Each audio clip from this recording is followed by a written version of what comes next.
right now, but again to RATLANTA. Give me some sound effects. Oh my God, gee willikers. Everybody's telling. Anyway, RATLANTA, the embarrassment fall of Young Thug. I don't know what this entails, or hopefully he get into a lot of details about the whole snitch allegations. Everybody in Atlanta got snitch allegations. And then I was saying this in the Young Thug video about him rapping about people that was telling and whatnot. Whole time he got an interrogation video out. People thinking that's ratting. You know. But if you ever checked out that video of what's the name of that song? I forgot the name of it, but it was him rapping something. Rat. It's probably will be up there in the little or something. I don't know. But yeah, that's what's going on right now. Leave me a like. Give me for it's a long rappermentary. If we hit 1,500 likes on this one, I'll be really happy, man. Game portraying yourself as a gangster, algorithm.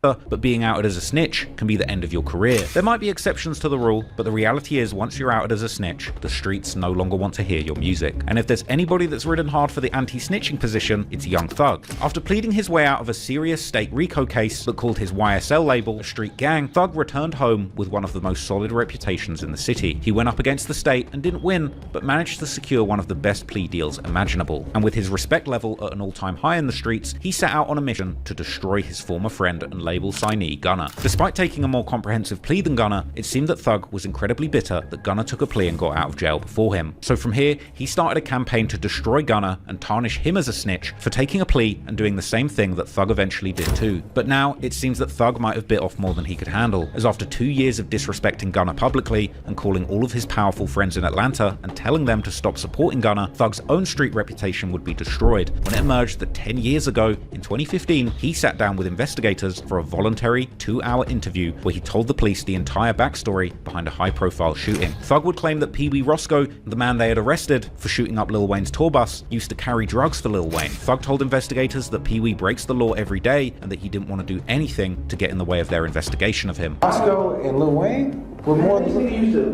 bring Wayne's drugs. Try to somebody, bro. But I don't know, because every day, bro, ball. I don't know. I honestly don't know. I don't want to like block out y'all case by saying Rosco didn't do that. I don't know. Yeah. I ain't gonna lie, Young Thug whole entire career, I didn't even know he talked this much. To now see he's talking in every wrong time is crazy though. This idiot did it, this idiot paying for it. If the idiot didn't do it, he's gonna be home. At one point, he even requested food and ate a bologna sandwich given to him by investigators so he would continue talking. 6 o'clock and I haven't ate. You want some food? You want some food? They still ain't giving Do me. you want some food? Okay, we'll get you some food. Sorry. We'll get it. We'll get you mixed up. Okay? You want to see if we got some food? Yeah, let me check and see. Okay. Some bologna sandwich. You don't like bread? Yeah, it's too thick. Oh, it's too thick. 2015, Young Thug was on top of the world. 2015, that's prime thugger right there. I remember I was in college. Everybody different. Right. That bread's so thick. Let me let you eat, man. You keep trying to eat, man. I'm trying to eat. Thug, despite his legal team crying foul at his own trial that lyrics shouldn't be used against him, he would point out to investigators in the interview that Lil Wayne had previously rapped about Birdman having an army and wanting him to go down in a hail of bullets like Tony Montana at the end of Scarface, an observation that left detectives overjoyed at this enlightening discovery. Before the album, he said on one of the songs, he was like, I don't want no problems, I just want my money. Birdman is an army, I'm a one-man army.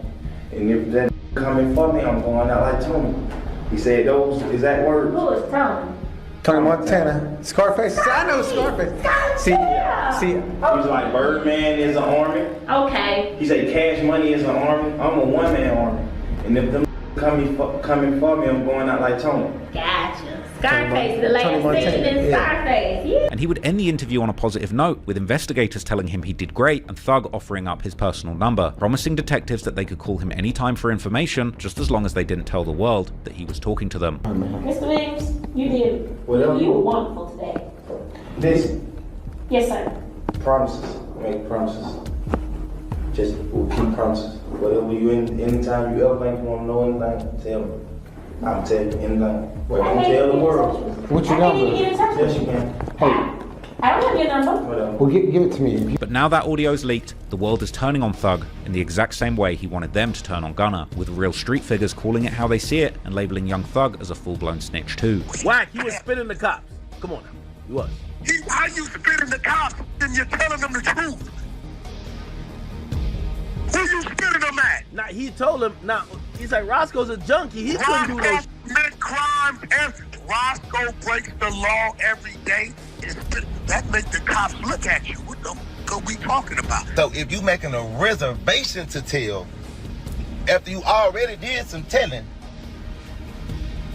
you booked a date to tell furthermore like a concert, y'all can't do that now, don't do that. Say that 2 hours of spending the police is not even a thing. Spinning? Yeah. How much spinning you gonna do? You gonna be dizzy in 2 hours? Hey, listen. Hey, so, I feel you though. Like 2 hours is crazy. 2 hours maxed out, right? Your logic, you look at Gunna as a rat, right? Yeah, definitely. Okay, so you gotta look at Thug like a worse rat, because Gunna didn't mention no names and Thug did, bro.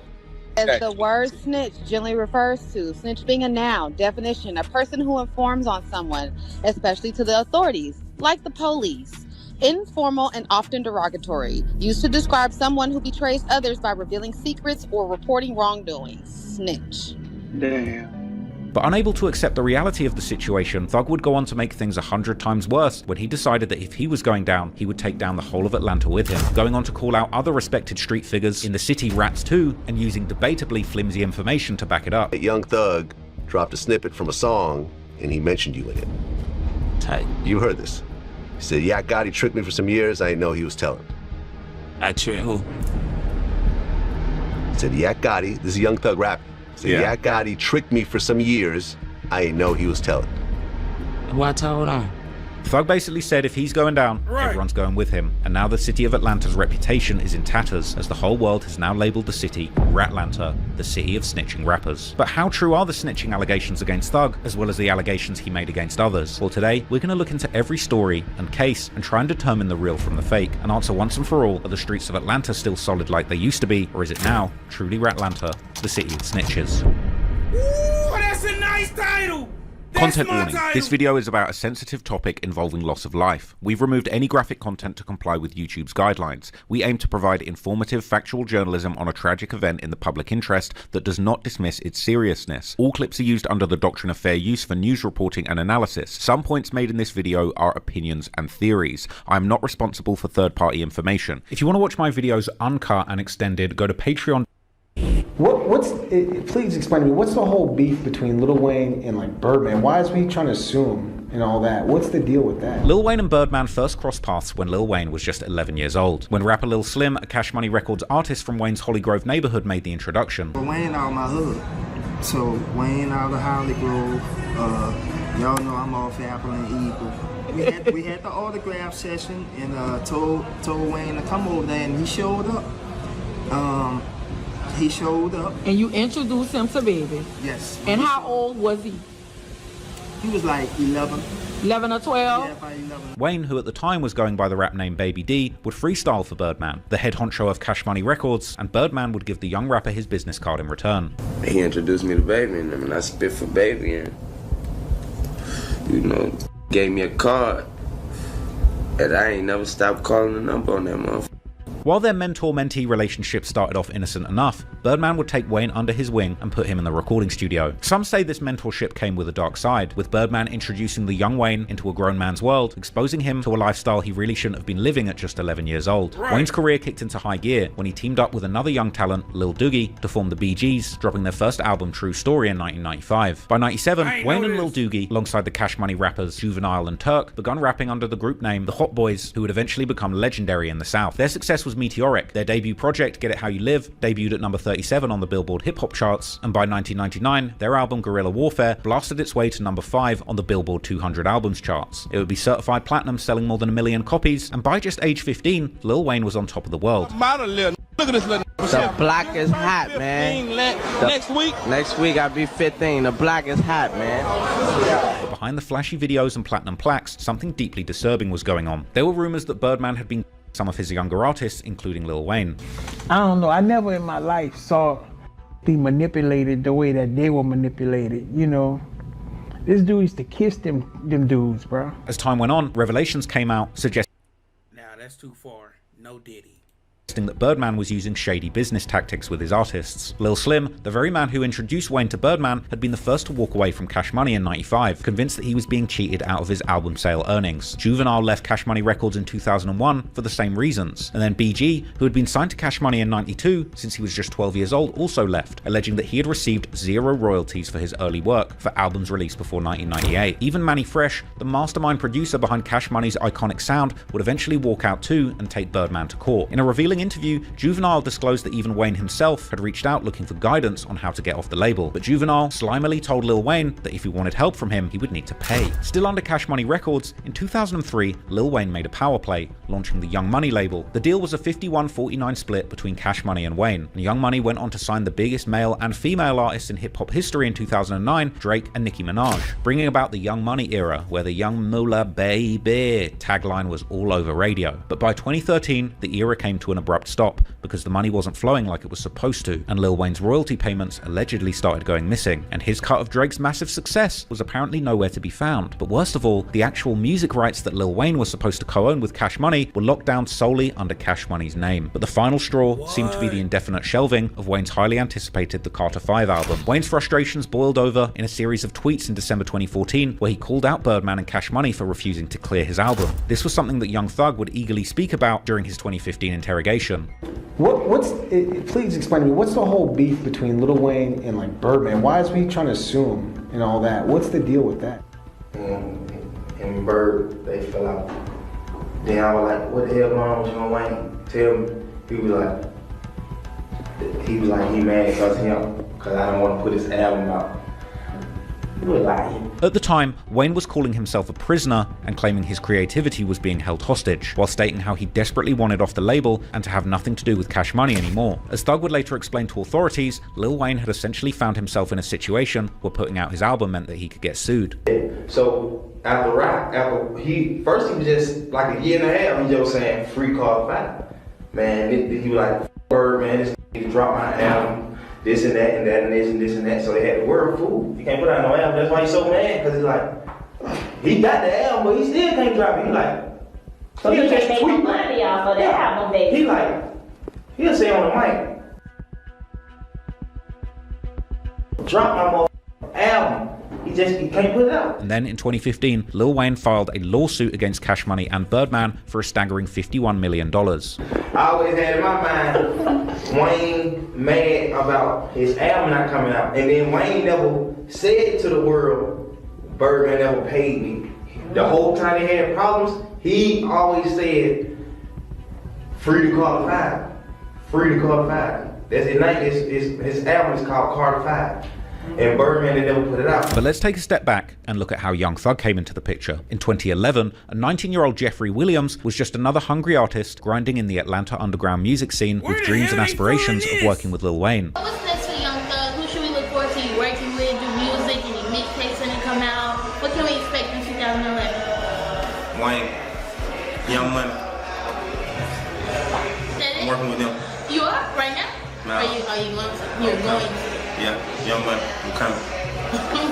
It was impossible to deny the role and influence that Wayne had on Thug's early sound. It was difficult to find any review of his early mixtapes and songs that didn't have somebody mentioning just how much he sounded like Lil Wayne. It was around 2014 when Thug began raising eyebrows on the internet, romantically sharing drinks with his homies and rocking leopard print tutus, that he would graduate from a Lil Wayne imitator to a real deal unique artist with serious potential in the music game. His songs Stoner and Danny Glover began popping in the streets of Atlanta and all around America, and at one point he was even rumored to have signed to Birdman's Cash Money Records too. A deal that ultimately didn't actually end up materializing, as Thug would later reveal to authorities that he felt like he actually dodged a monumental bullet by never actually signing the deal. I'm glad I ain't signed with him. Cause I would have been the same way like Wayne, showing out about my money, trying to sue his motherfucker, because I always had in my mind. But anyway, in March 2014, Thug came out with a bizarre announcement, telling the world that the name of his next album would be Carter 6, presenting it as the ultimate homage to his idol Lil Wayne. I looked up to this fool so much, I named my Carter, because a while back he was like, the Carter 5 is my last album. And then I didn't know that album was gonna be held. I thought the album was gonna drop. So when he dropped the Carter 5, I was gonna come up and drop the Carter 6 and just keep going to the Carter 10. This announcement came at the worst possible time, as at this point, Lil Wayne was publicly feuding with Cash Money Records and Birdman, with the timing looking incredibly shady, as Birdman had also seemingly taken Thug under his wing. Tensions continued to heat up following Wayne's $51 million lawsuit against Birdman in January 2015, and in March 2015, Thug's label officially announced that Thug's Carter 6 would be coming out soon, with this followed by Thug releasing the artwork for the project that featured himself naked under a red spotlight the next month. But Lil Wayne was not impressed, and he would go on to diss Young Thug and the album cover. Also, before I go any further, I want y'all to do me a favor and stop listening to songs that pose naked on their album cover. However, Thug insisted that the album was named in honor of his role model, and he would later give his opinion on Lil Wayne's response to him to the authorities. But he probably thought I was being funny about it, so he just started tripping on me. And it was at his show, he was like, Birdman. And then on my album cover, I don't got on no shirt, he was like, that pose naked on his album cover. Don't listen to that shit. That gay. I'm like, damn, shit, I'm on bro to you. I'm like, bro. But anyway, Thug was inevitably forced to change the name of his album under threat of being sued too, instead going with the name Barter 6, a B being of course a reference to his alleged affiliation with the Blood Gang. He would then announce the location of his next show being I ain't gonna lie, that Barter 6 got a lot of slappers on it. Hell of a tape. Shout out to Thug for making it.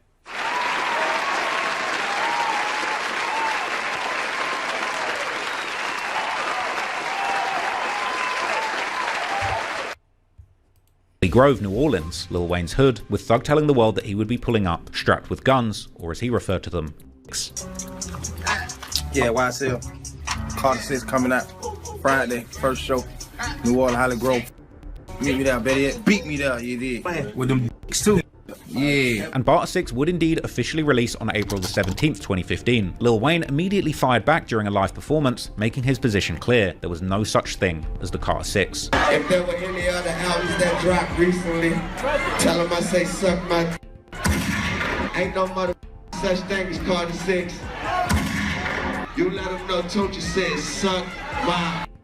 But less than a week later, this war of words escalated to something far more dangerous, as on the night of April the 26th, 2015, Wayne was on stage at a club called The Compound in Atlanta, and while this was going on, down in Louisiana, Lil Wayne's home state, Thug was facing a hostile crowd, getting booed off stage.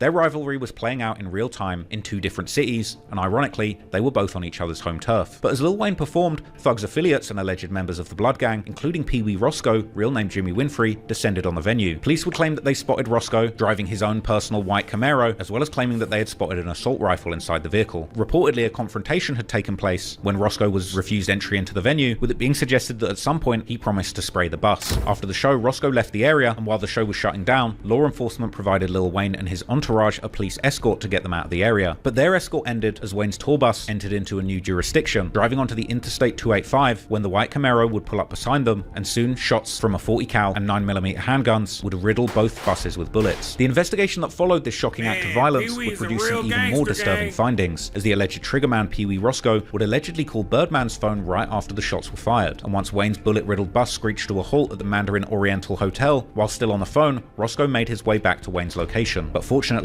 police were already on the scene, and afterwards, Peewee hid the Camaro and fled to Miami. Almost exactly 1 month after the shooting, Peewee was picked up by police and arrested in connection to the tour bus shooting. New developments this noon in the shooting of a rapper Lil Wayne's tour bus. This morning, the accused triggerman went before a judge, and Channel 2's Audrey Washington was there. Audrey, Jimmy Winfrey was hoping to be allowed out of jail this noon. Linda, court just wrapped up a little over 60. Hey, that boy a real gangster, boy. That nigga pulled up to a police escorted bus and shot it. That you gotta give him his points. You gotta get that nigga his points, man. That nigga did some savagery right quick. minutes ago. Despite some moving and emotional testimony by the defendant's sister, the judge was not swayed and denied bond. While staring down possible decades in prison for the shooting, Peewee would reportedly throw his no snitching standards right out the window, because according to court documents revealed by TMZ back in 2015, Peewee, or technically his lawyer, would tell authorities that Birdman should also be held liable as a party to the crime, arguing that Birdman's financial dispute with Wayne was the very reason for the shooting in the first place. TMZ appeared to argue that Peewee's team were essentially pointing fingers at Birdman to make sure he didn't go down alone. After the most recent scandal around Thug's alleged snitching, YSL Lil Woody would bring this decade-old article up with his own interesting theories on why Thug had been talking to the authorities, arguing that while behind bars, Peewee had told Thug to get him out of prison, so Thug and Rosco hatched a plan to put the shooting on Birdman. When Thug was in there trying to tell, they weren't having it because they wanted Thug. That's why Peewee did go to jail. Peewee did get convicted. This the second time he been charged with the Wayne tour bus. Peewee got convicted in 2016. Peewee went to prison.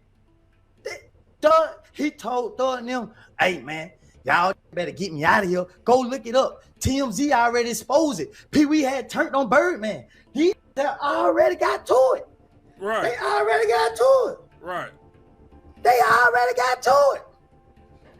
I don't care about nothing. However, in all fairness, that's not quite what Peewee's defense was arguing, as this was a motion to dismiss his charges, not to include charges against Birdman, nor Young Thug, who was also mentioned specifically. And most importantly, all the supposed claims made by the defense were in fact them simply responding to claims made by the prosecution in order to prove that the prosecution was engaging in selective prosecution, and therefore Peewee's charges should be dismissed. However, what this does arguably point to is the double standard held by guys like Young Thug and Peewee himself, because if this doesn't count as snitching, then surely Gunna's Alford plea shouldn't count either, as in both cases there were some seemingly questionable claims or admissions made by the defense that in the end had nothing to do with the prosecution of any other parties allegedly involved in those crimes. In the case of Peewee though, while he may not have been snitching on Birdman, Birdman himself seems to have tried his best to tell on himself too, as a leaked jailhouse phone call between Birdman and Peewee Rosco would later reveal what appeared to be discussions of a payment, where Birdman could be reportedly heard telling the locked up shooter how it was his time to come out here and get his money, while adding that Peewee had done everything that he could do. Birdman would of course deny any claims of involvement, insisting that the phone call was for a legitimate business unrelated to the plot to shoot Wayne. And while that's cap, Birdman! Birdman! Stop lying to these folks! You really was on that! I did a whole documentary on Birdman, gang. He be getting niggas gone on the low. You gotta go watch it. Link to it be down in the description. It's crazy. He been doing that for a long time though. He just got richer and richer and richer and richer. More rich. More rich. Birdman and Thug were named in the indictment, for some reason, they were both never formally charged. This week, an indictment in the case stated that Winfrey called cell phones linked to rappers Young Thug and Birdman before and after the gunfire. The indictment went on to state that the shooting stemmed from a feud regarding Lil Wayne's contract with Cash Money Records. Ultimately, Rosco ended up taking a plea deal instead of facing the wrath of Cobb County's district attorney and what seemed like an overwhelming amount of evidence against him. The man who shot up tour buses belonging to rapper Lil Wayne pleaded guilty and accepted a 10-year prison sentence. He had until today to take a deal. As Peewee or Rosco will spend 10 years in prison. The district attorney here in Cobb County believes the gang problem is getting out of control in Cobb and really the metro. We told you about a case last week in which his office asked the judge for a 350-year sentence in another gang case, so it's likely Jimmy Winfrey saw the writing on the wall. However, he was allegedly pressured to accept the deal, and in a strange turn of events, by 2018, that conviction was thrown out by the Georgia Supreme Court. On this case, the judge interjected herself in that process, implying that if Winfrey lost at trial, she would give him a much harsher sentence. As a result, the Supreme Court found that Winfrey did not voluntarily enter the plea and was influenced by the judge, so the plea and convictions were thrown out. By November the 6th, 2020, after 5 years in prison, Rosco was a free man once again. Yet despite Thug's diligent public support for Peewee following his arrest in 2015... Dale, what you got to tell them? Free Rosco, bang on what you got to tell them, Duke, Dre? Free Rosco, motherfucker. Free the human go. Yeah, free Rosco till you free. Big B's, big C's, you understand what I'm saying? It would appear that just a month after he was shouting Peewee Rosco, Thug would find himself behind bars for threatening a security guard at a mall in Atlanta. Following this arrest, officers would pull Thug into an interrogation room, at which point the artist, known for his strong anti-snitching stance, would embark on a voluntary 2-hour conversation with the investigators. This lengthy interrogation audio would later resurface and spark a narrative that Thug himself might be a snitch. During the interview, investigators immediately zeroed in on their real target, Peewee Rosco, the man they had arrested for shooting up Lil Wayne's tour bus just months earlier. Anyway, man, what I would like to do is just talk with you and just, like I said, get background of this whole shebang of just the whole history of what's going on. I'm sure you know what happened in Cobb County, right, with Peewee and all that crap. Oh, Rosco. Yeah, Rosco. Oh, yeah, with Lil Wayne. Yeah. At the start of the interrogation, they would remind Thug of his right to remain silent, not once, but multiple times. Know anything about Miranda rights or anything like that? You have you don't have to talk to us type deal. You have to not talk to us. It's totally up to you. But we would like to talk to you just so you can help sort some stuff out. First right is that you have the right to remain silent. Lives in ATL. Okay? You understand that? Yeah. Okay. That's if you are willing to talk to us. That's kind of what that's saying. Like, we haven't threatened you, we haven't hit you with a club, we haven't made any promises. But do you understand that? Yeah. Okay. And despite these warnings, Thug appeared ready and willing to talk about anything they wanted, so long as he didn't have to sign any formal statement. Not saying anything against you. No, I feel you. I feel you. Talk and whatever we need to talk about. But she know I talk to you about it, but I don't. You don't have to sign that. You don't, okay, you don't, but do you do you understand that though? Yeah. Okay. And while Thug came to the interview on an empty stomach, the authorities were quick to offer him something to eat. You know they I know that one. You know they have since 6 o'clock and I haven't ate. You want some food? You want some food? They still ain't giving me. Do you want some food? Okay. We'll get you some food. I told them I got in. I was like, can you have me some?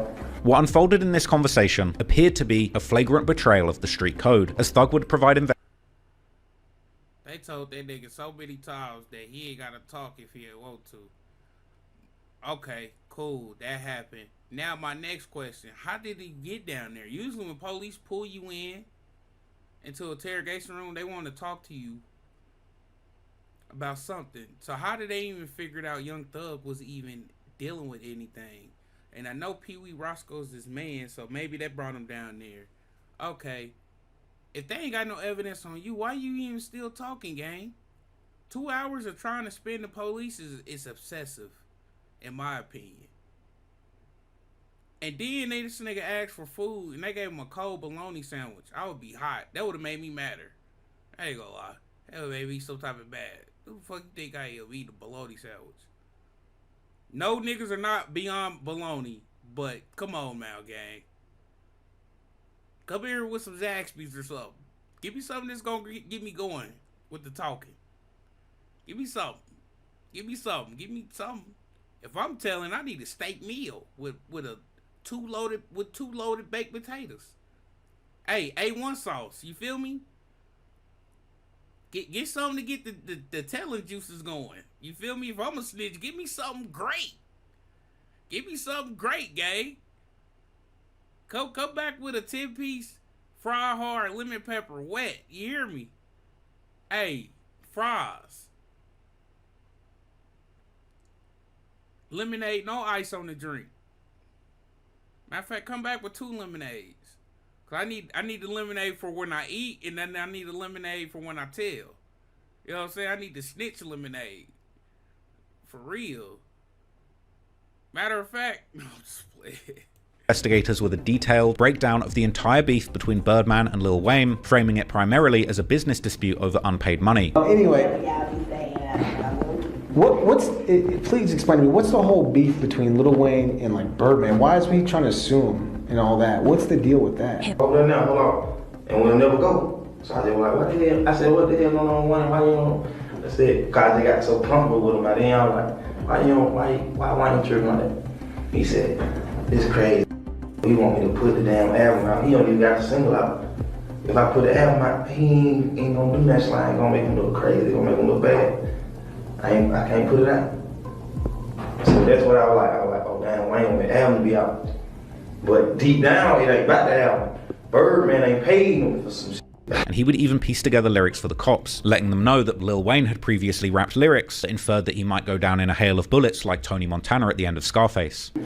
So, come to find out, him and Birdman got problems because he old. Because on the mixtape that he dropped before the album, he said, on one of the songs, he was like, I don't want no problems, I just want my money. Birdman is an army, I'm a one-man army. And if that coming for me, I'm going out like Tony. He said those exact words. Who is Tony? Tony Montana. Scarface. I know Scarface. See, he was like, Birdman is an army. Okay. He said Cash Money is an army. I'm a one-man army. And if them coming for me, I'm going out like Tony. Gotcha. Scarface, the lady singing in Scarface. Yeah. In perhaps the most damaging revelation, Thug would inform investigators that Rosco and Wayne used to be very close, and that Rosco was actually Lil Wayne's drug connection, a statement that directly implicated both men in illegal activity. Like, they're like brothers more than Birdman and Wayne. They're doing what now, brothers? I said them was them there more brothers than Bird and Wayne. Oh, Rosco and Lil Wayne were more than... Used to bring Wayne's drugs. Like, trust them. I don't know what the fuck happened with them fools. After this, the interrogation was temporarily interrupted by the arrival of Thug's bologna sandwich. That's mayonnaise. Oh, mayonnaise. Mustard smell like honey. Oh, I mean mustard, that's what I mean. I'm sorry. I don't want to block.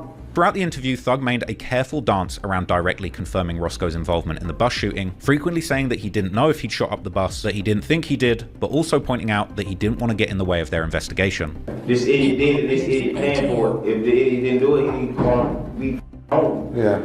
But just knowing Roscoe, that man, scrub. That fool. I'm like, you shot at somebody, bro. But I don't know, because every day, bro, ball. I don't know. I honestly don't know. Block.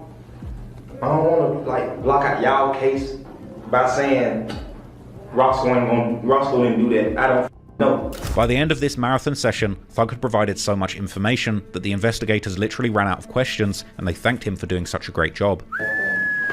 Okay, anything else you want to talk to him about?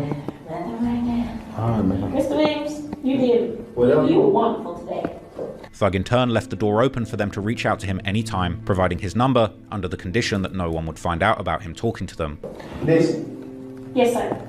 Promises. Make promises. Just we'll keep promises. Whatever you anytime you ever think you want to know anything, tell me. I'm telling you anything. But don't tell the world. Now, this interrogation audio hasn't exactly been a secret. It surfaced on a couple of blogs years earlier and was even posted by DJ Academics at the time, but that was back in 2023. But by August 2025, when the video resurfaced, opinions on Young Thug had drastically shifted, because since his own trial, where Gunna had... That's just show you how everybody be fake, bro. That's why he called the man a rat. Yeah, like, come on, man. The world be fake as hell. Accepted a plea agreement before Thug and admitted that YSL was indeed a gang responsible for criminal activity. In the wording of that agreement, Thug would himself label Gunna as snitch, as well as pressuring all of his powerful friends in Atlanta to ostracize him from the music community. When this audio recording came out, after talking so much smack about Gunna snitching, this interview would become Exhibit A for everybody ready to label him a hypocrite and a snitch himself. Thug would call his truth-telling an honest mistake, an interesting choice of words that got him duly clowned on, with even Tekashi 6ix9ine jokingly saying that his whole cooperation must have been a big mistake as well. Rolo, you never made a mistake. You never made a mistake in the interrogation room, bro. Made a mistake. So my was a mistake the whole time.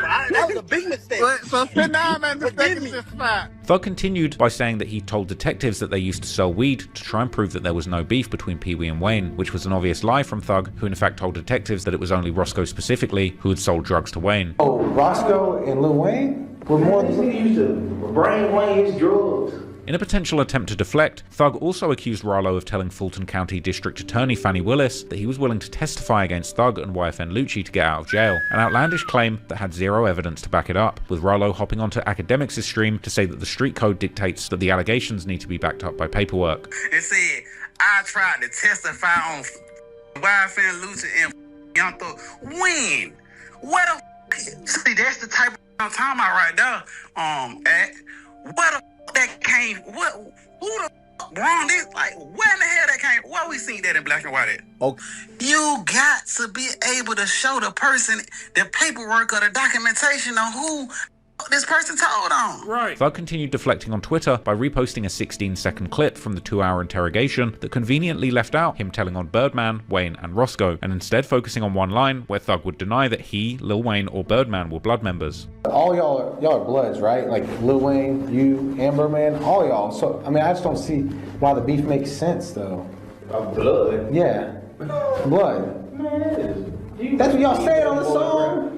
That is entertaining, man. Y'all say it on. One of the first people that came to his defense was none other than Peewee Rosco himself, who with some very suspect reasoning argued that Thug essentially did nothing wrong by telling the cops that he sold weed to Lil Wayne, essentially claiming that verbal confessions to police somehow don't count as snitching. That's what you're supposed to do. When you go in the interrogation room, that's what you do. He told you, man, we sell the Wayne Carter weed. What the f is wrong with you? You feel what I'm saying? No, a statement is this right here. Lineup selective. That's him. He did that. He didn't do that. A point that did very little to help Thug's case. At some point, Peewee would even slip up and say that Thug did what any tax-paying citizen would do, followed by him desperately trying to reframe Thug's 2-hour interrogation as him openly keeping solid and trying to pull Peewee out of the hole. He did what a tax-paying citizen do, a real street. Kept it solid, kept it overly real, you feel what I'm saying? Really tried to pull me out the hole. But Peewee was also seemingly on a mission to piss everyone off and to make even more enemies, attacking a whole host of people from the Atlanta music. That nigga did what a taxpaying citizen would do. And motherfucking tell. Now just music industry, accusing them of snitching too. Informant, Rat Low, nah, informant, that's not no informant. Stop it. Rat, Woody, Rat, Do, Rat, Gunna, Sergio wanna tell it, Rat, Money, Did you Rat, say Mall, Sergio wanna tell it? Rat, Booker, you understand me? What's the other one? The Mice Nietzsche, cause he laying beside him. You understand me? Mice Burger. You understand me? What's the other? Then you got Mice, QC, Mice together, Nietzsche. man. All them together, all of them together. QCP, all of them, they all together, the whole rat commodity, man. This was a decision that even Woody recognized as a big mistake, saying how Rosco had just made a whole lot of people mad who now had motives to leak more stuff, before happily welcoming Thug to the all-star snitch team roster alongside himself and Charleston White. You knew not to come on this internet. You knew not to let like Peewee Rosco get on the internet and do what he did. You let Peewee do that. You let Peewee do that. And Peewee got you in all this stuff. Peewee got on the internet calling people rats. Peewee got on the internet saying all he said. Now guess what? He made people mad. People when they dig up the videos. You official on the Woody and Charleston White team. And in response to Rosco mentioning his name in the list of known Atlanta snitches, Woody made a diabolical allegation that Rosco had a special preference when it came to his partners. You remember we was at the Sky House? Me, you, and Thug was sitting in the car? And that damn trans vest walked past? And Thug tapped you and said, Peewee, what's up with that? And you told Thug how you stuck your diggling up in it? Don't get me started. The reply said it all. Some accused Thug of this thing got walkie, chat. Rosco to make a statement, theories that might not have been so far-fetched, especially when you think back to a recorded phone call that was played in the YSL trial that appeared to show Peewee Rosco giddy with joy after being told in jail that he would be given $250,000 and a Porsche in exchange for sitting on these charges. But it wouldn't just be money and Porsches that Peewee would take in exchange for helping out Atlanta's most troubled rapper. We put out for several months for a Porsche in quarter million.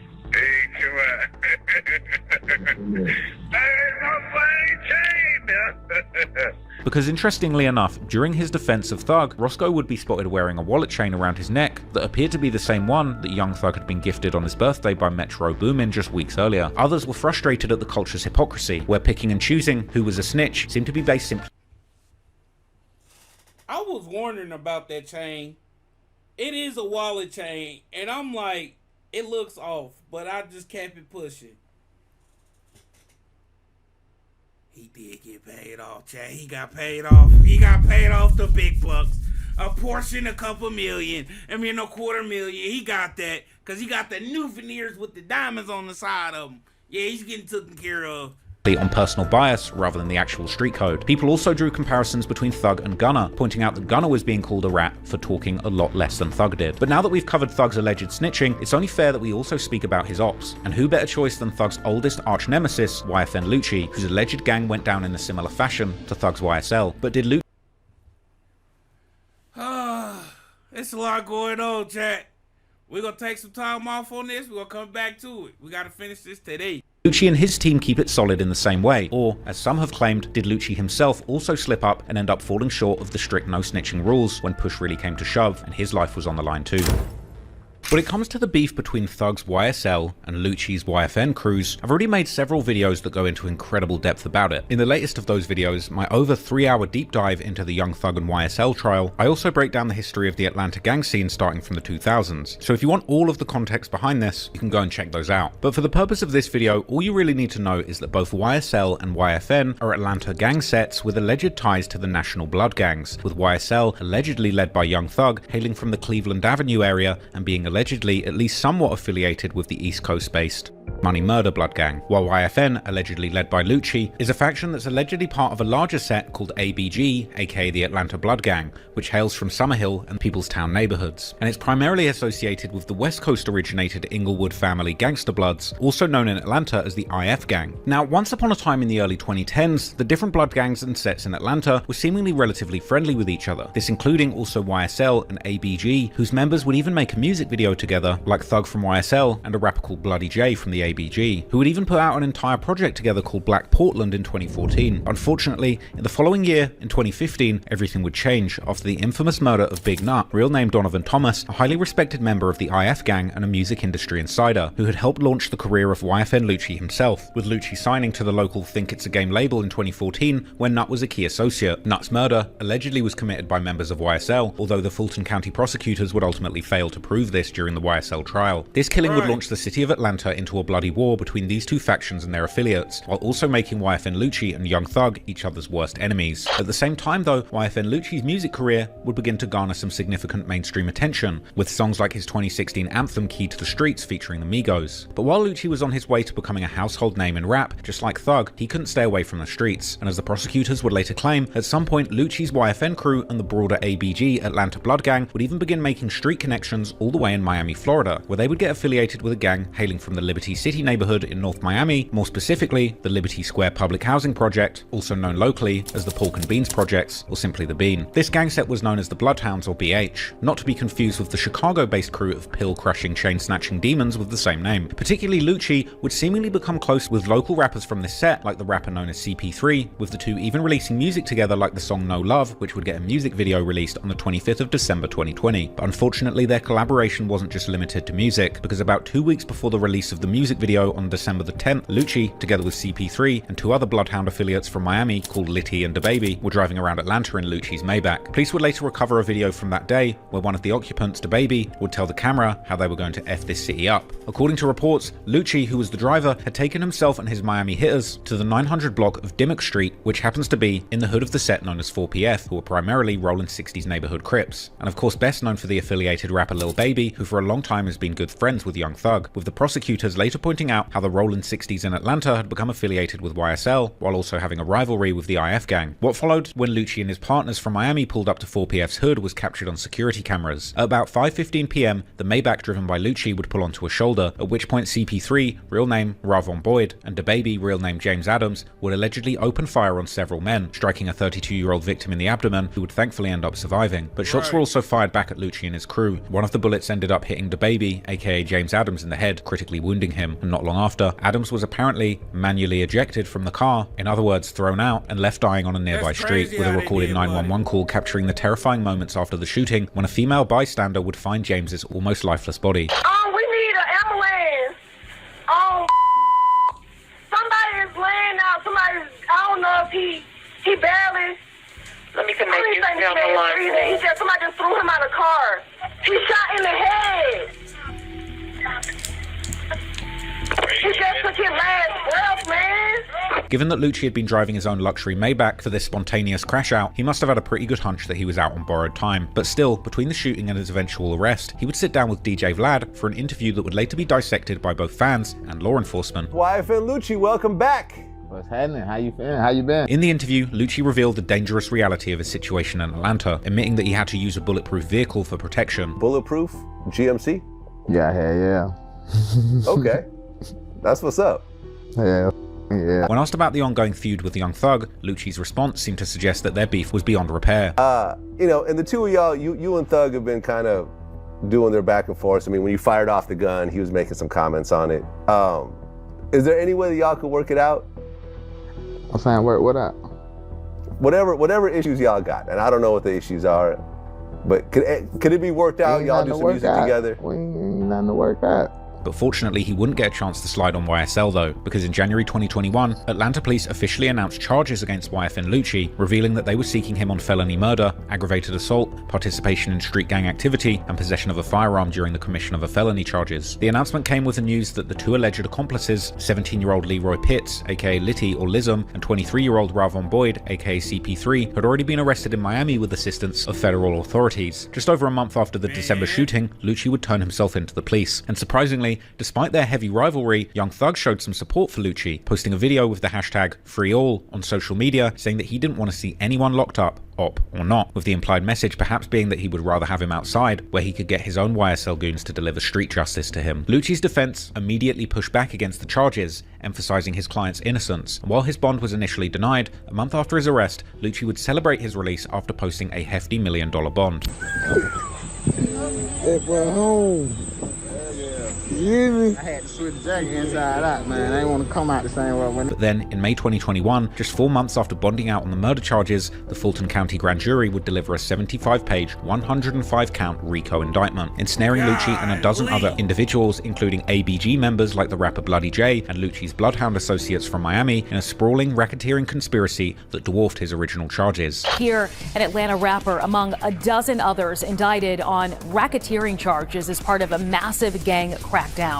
And that is our top story. Police say the charges are all related to the Bloods gang activity spanning over a decade. The December shooting that had initially landed him in jail was no longer a standalone case, as it had become just one piece of evidence in a massive racketeering conspiracy, where the prosecutors used Lucci's and his YFN crew's affiliations with the ABG and the IF gang, as well as the Bloodhounds from Miami, to string together numerous different crimes and overt acts to paint a picture of a dangerous interstate criminal enterprise. I formed a gang task force in 2019 focused on prosecuting gang members under state anti-gang laws. So that actually helped the Fulton County District Attorney's Office land this indictment. 75 pages, 105 counts in total, all against 12 men allegedly associated with the Bloods gang in Atlanta and Miami. In a move that would become increasingly common in hip-hop related prosecutions, Lucci's own music videos and lyrics, as well as social media posts, became key evidence in building their case. Comes up in February of 2020 when he appears to throw up gang signs and use certain lyrics in a music video called Shine On. Specifically, the music video for Shine On, featuring both YFN Lucci and Bloody J, was cited directly in the indictment as proof of their Blood membership. Prosecutors pointed to social media posts showing Lucci in the notorious Pork and Beans projects in Miami, arguing that simply being tagged in such locations proved his leadership role in the interstate criminal enterprise. The RICO indictment brought additional allegations, including an earlier August 1st, 2020 incident where Lucci had allegedly strangled and beat up a man for simply playing the song of an op, and you probably don't have to think too hard to guess who that op might have been, before allegedly then paying the guy off to avoid getting charged. And Lucci was also accused of tampering with evidence by hiding the vehicle used in the December shooting that had caused the death of his friend from Miami. Unfortunately for Lucci, the violence that had defined his life on the streets of Atlanta would follow him behind bars. The notoriously dangerous Fulton County Jail is one of the largest correctional facilities in the country, housing nearly 3,000 detainees with various criminal and gang affiliations. The jail has become... I'm about to say, didn't he get stabbed in jail? Become infamous for being a hub of violence and contraband where weapons are reportedly easy to obtain. Lots of makeshift weapons, including shanks, even a makeshift hatchet, cell phones, even a bullet, suspected drugs. In just 2023 alone, the facility recorded a staggering 1,293 stabbings. On February the 9th, 2022, surveillance footage inside the prison captured one such violent encounter, where Jaden Myrick, also known as Setrip, a reported member of Young Thug's YSL gang, attempted to attack YFN Lucci with a makeshift shank. Lucci fought back, and a physical struggle between the two ensued.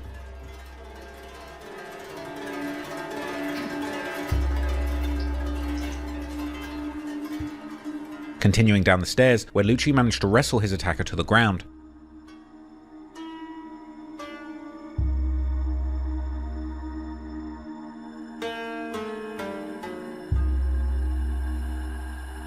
The gruesome altercation lasted almost 2 minutes before a security guard finally intervened at a relaxed pace. The prison officer's body camera captured the aftermath of the incident, and Lucci was heard confronting his attacker, calling his attacker's actions sucker stuff, and asking him why he didn't want to fight fair, saying that he got stuck. Hey, I chill out, bro. Nah, that man just smoking nigga. You don't suck. Put it down. I didn't want to go straight up. Move. Listen, if you stab me, I ain't gonna step back. The attack left Lucci with survivable injuries, and almost a month later, TMZ would report about a filing that Lucci had made due to the stabbing incident. This was an emergency motion for bond. The motion would detail the attack against Lucci, stating that his team was trying to investigate how it was possible that another inmate was authorized to be out of their cell despite Lucci being in protective custody. The motion would also... I'm gonna tell you what happened. The guards are in on the gig, bro. Ain't no way. The guards are in on the gig, bro. That's how that happened. Reference another earlier case where another inmate had tried to harm Lucci, but his plan was stopped by a third inmate, before concluding that Lucci has been told that there's a bounty on his head and that his life is in danger, which is why he should be granted a bond. The news that Lucci had seemingly told authorities that there was a price on his head would spark some online debate about whether Lucci's legal move could be considered snitching, mainly due to the fact that the YSL indictment specifically referencing Lucci as being the target of an assault that was allegedly carried out on behalf of Young Thug, while also including another allegation that 2 other YSL affiliates had discussed obtaining permission from Young Thug to make a second attempt on Lucci's life just weeks after the first attack. Wack 100 would raise the issue on his Clubhouse show, questioning if Lucci was cooperating with authorities because his name appeared on the victim's side of the case rather than a defendant. She on the victim side. Lucci know everything. So Lucci telling? Hey, I don't know about that, but in here representing that's telling that's what's going on? Nah, I don't. And represent up with all them. Ain't got shit. That's weird. Country. Y'all about to start. You only sound country right now. You call it country. Saying So had a Lucci country got on brain, that video got a and country said he mind. I'm just saying, he keep bringing up Lucci Day. Like, why? Man, niggas know that's an attempt to get out of jail, bro. Niggas know. And I don't get why they in here acting stupid. Lucci said he feared for his life, but his lawyer say he feared for his life. Lucci told the lawyer he feared for his life, dummy. Oh, is that telling? Damn. That's what I'm saying, bro. That's what I'm saying. He wrote Lucci out, bro. However, following the stabbing, Lucci's lawyer consistently and publicly stated that his client did not want any cooperation deal and he had refused to testify against Young Thug, with Lucci refusing to sign cooperation documents and firmly shutting down any speculation that he was testifying in Thug's trial. With regards to Lucci's own case, by December 2023, 7 defendants on the RICO case would accept plea deals, leaving 3 out of the original 12 defendants to take it to trial, one of those being Lucci himself. Then, in January 2024, Lucci made a deal of his own, with the state dropping 12 out of the 13 charges against him. Is it your decision to waive these rights and enter a guilty plea because you are in fact guilty?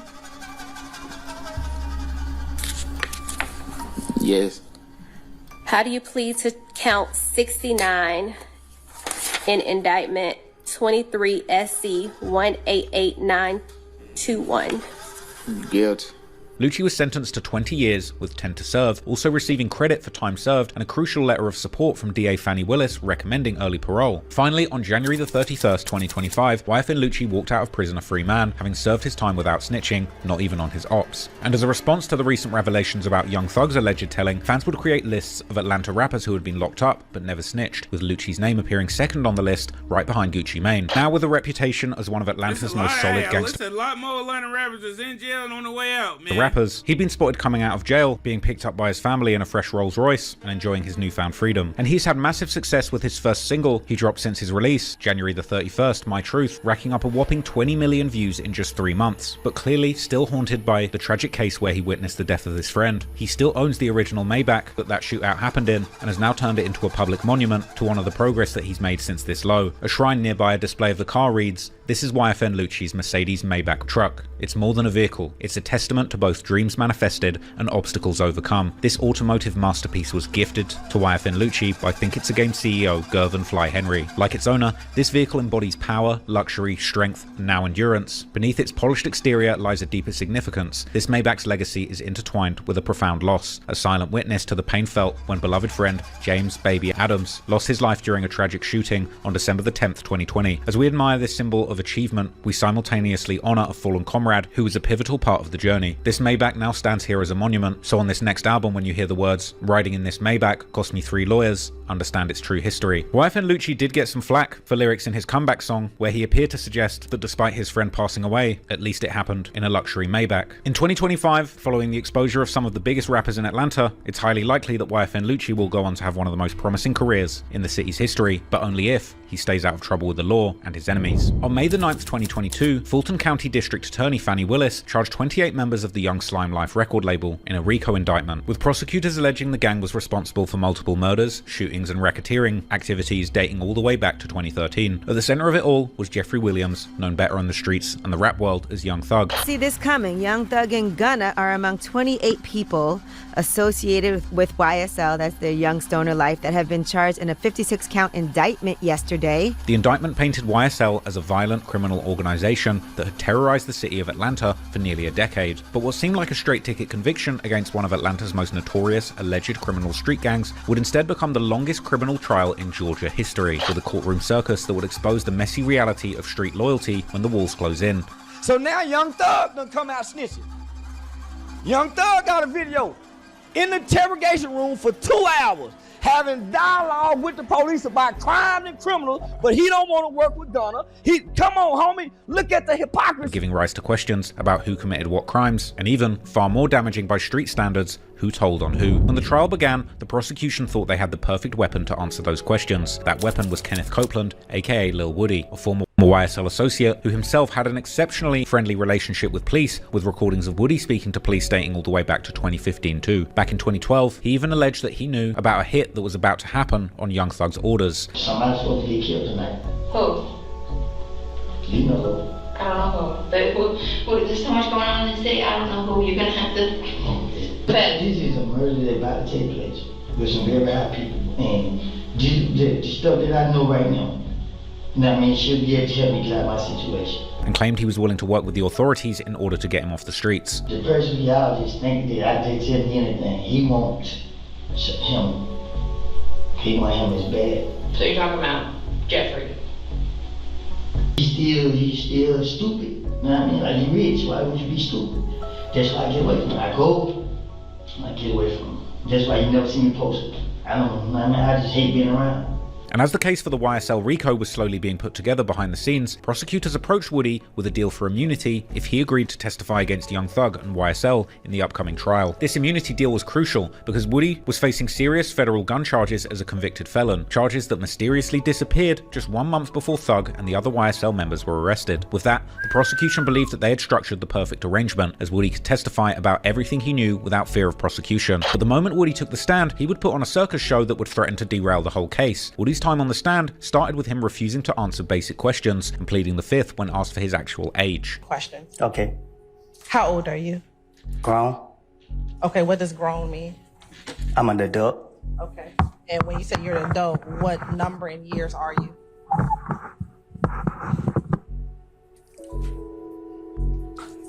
I plead the fifth. Ladies and gentlemen, can I get you to step outside to your headquarters of jury deliberation, please? A move that would result in him being held in willful contempt. Mr. Copeland, given the fact that I plead the fifth. It's crazy. you have invoked your Fifth Amendment privilege, but the state has already given you immunity under 24-5-507, this court holds you in willful contempt, and we'll see you on Monday. And we'll see if we can get some more testimony at that point in time. Take him into custody. He would also fire his attorney mid-testimony. Mr. Copeland, is it your desire to release your counsel at this point in time? She's fired. She's fired? Okay. But most damaging to the prosecution's case, he admitted to lying to the police about everything, claiming that he had just thrown Young Thug under the bus to get out of trouble. And the truth is, when I talked to Detective Thorpe, whatever his name is, I told him anything. And I'm telling you today, it was a lie. And today, I'm telling you, I made things up. Okay. It's the God honest truth. And I have put all the blame on him. Okay. I don't know what he did. I don't know what he got going on. But y'all got me on the stand, and I'm telling the God honest truth. Leave me out of this. I made all these stories up, put the blame on him to get myself out of the situation because the police told me they want a big fish, and I'm a little fish. They ain't who I want. At this point, it became clear that Woody was not only unreliable, he was openly contemptuous of the entire process. The state had been fooled, and Woody's inclusion as their star witness proved to be a terrible mistake. But while Woody was making headlines for his courtroom antics, another YSL rapper, Yak Gotti, real name Diamante Kendrick, would soon be placed in the hot seat. Gotti was linked to the 2015 murder of Donovan Big Nut Thomas, an alleged high-ranking member of a rival blood gang faction known as the 5th Ward Bird Gang. At just 26 years old, Nut was instrumental in the local music scene, managing artists like Rich Homie Quan and YFN Lucci. More than 6 months after Big Nut's death, Yak Gotti and fellow YSL member Lil Duke found themselves in a high-speed chase with Atlanta police whilst armed with an AK-47 assault rifle and a .40 caliber handgun, and driving a car that had been rented in Young Thug's name, heading into rival gang territory to retaliate for a shooting. The vehicle crashed, and following a foot chase, both men were in custody. According to reports, Gotti took the case, essentially protecting Duke from prosecution, even later posting on social media that his brother never did a day in jail and that he did 4 years with no tears. But Yak Gotti had apparently not been as solid as it seemed. After the arrest, he had spoken to police on multiple occasions, tying the guns they were busted with to a separate incident. Years later in 2022, when the YSL indictment came down, word started going around that Gotti had been helping the feds build the case. While awaiting trial in Fulton County Jail in October 2022, Yak Gotti was targeted and stabbed by another inmate, seemingly due to the allegations of snitching. He would be stuck behind bars for the next 2 years, but when it finally came for trial in October 2024, Gotti would maintain his innocence, refusing to take a plea. So far, Yak Gotti, unlike his co-defendants, had cultivated a reputation as a man committed to the code of silence that defined the streets, but that perception would be completely shattered in November 2024 when a leaked interrogation video from 2015 surfaced, proving the whispers true. Yak Gotti had been talking to the police. The footage recorded after his arrest with Duke in October 2015 showed a cooperative Gotti in a follow-up interview. It immediately became clear that he had already shared a lot of information with investigators, implicating multiple YSL members in the murder of Donovan Thomas. As you pretty much got the gist of it, that your name came up in Peanut's murder, okay, which included Nard, that you said you know, Shannon, and Wop, Justin, Kyle, whatever you want to call him, Doo-Wop, okay, alright, and when Bushi got the call, who told her, or who suggested to her, may have been involved in Peanut's shooting? They said the same names and all that. He verified the police's suspicions that the murder was likely a message to the victim's brother. Do you think they was whoever did it? You think they were trying to send a message to Cal? That's what it sounds like. That's what it sounds like. That could be the only reason they could go ahead and let like you say He would disown YSL 20 minutes into the interrogation. So, do your boys ever go back and do the right thing for you? Hell no. Not half the time. Not that. That's why I ain't got no boys. That's how I feel. I used to bring my back home for a lot of It wasn't like the same love and returns, but it's like. He then proceeded to formally identify Shannon and Nard as members of YSL and pointed out Lil Woody as a member of the 30 Deep gang. You know what gang Woody, Nard, and Shannon affiliate themselves with? With the YSL?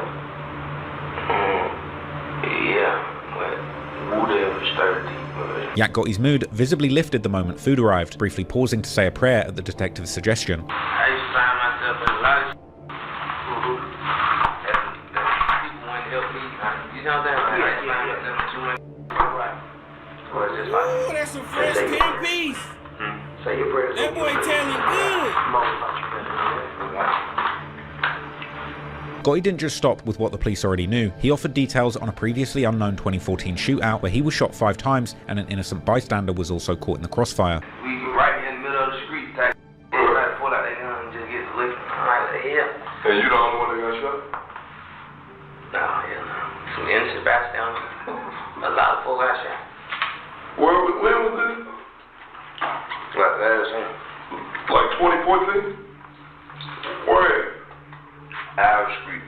When detectives questioned why his crew continued to move so recklessly, despite their industry success, Gotti pointed the finger directly at Lil Woody as the primary instigator of the ongoing beef. I don't understand how y'all get to the point to blow all the way up and out of all of this.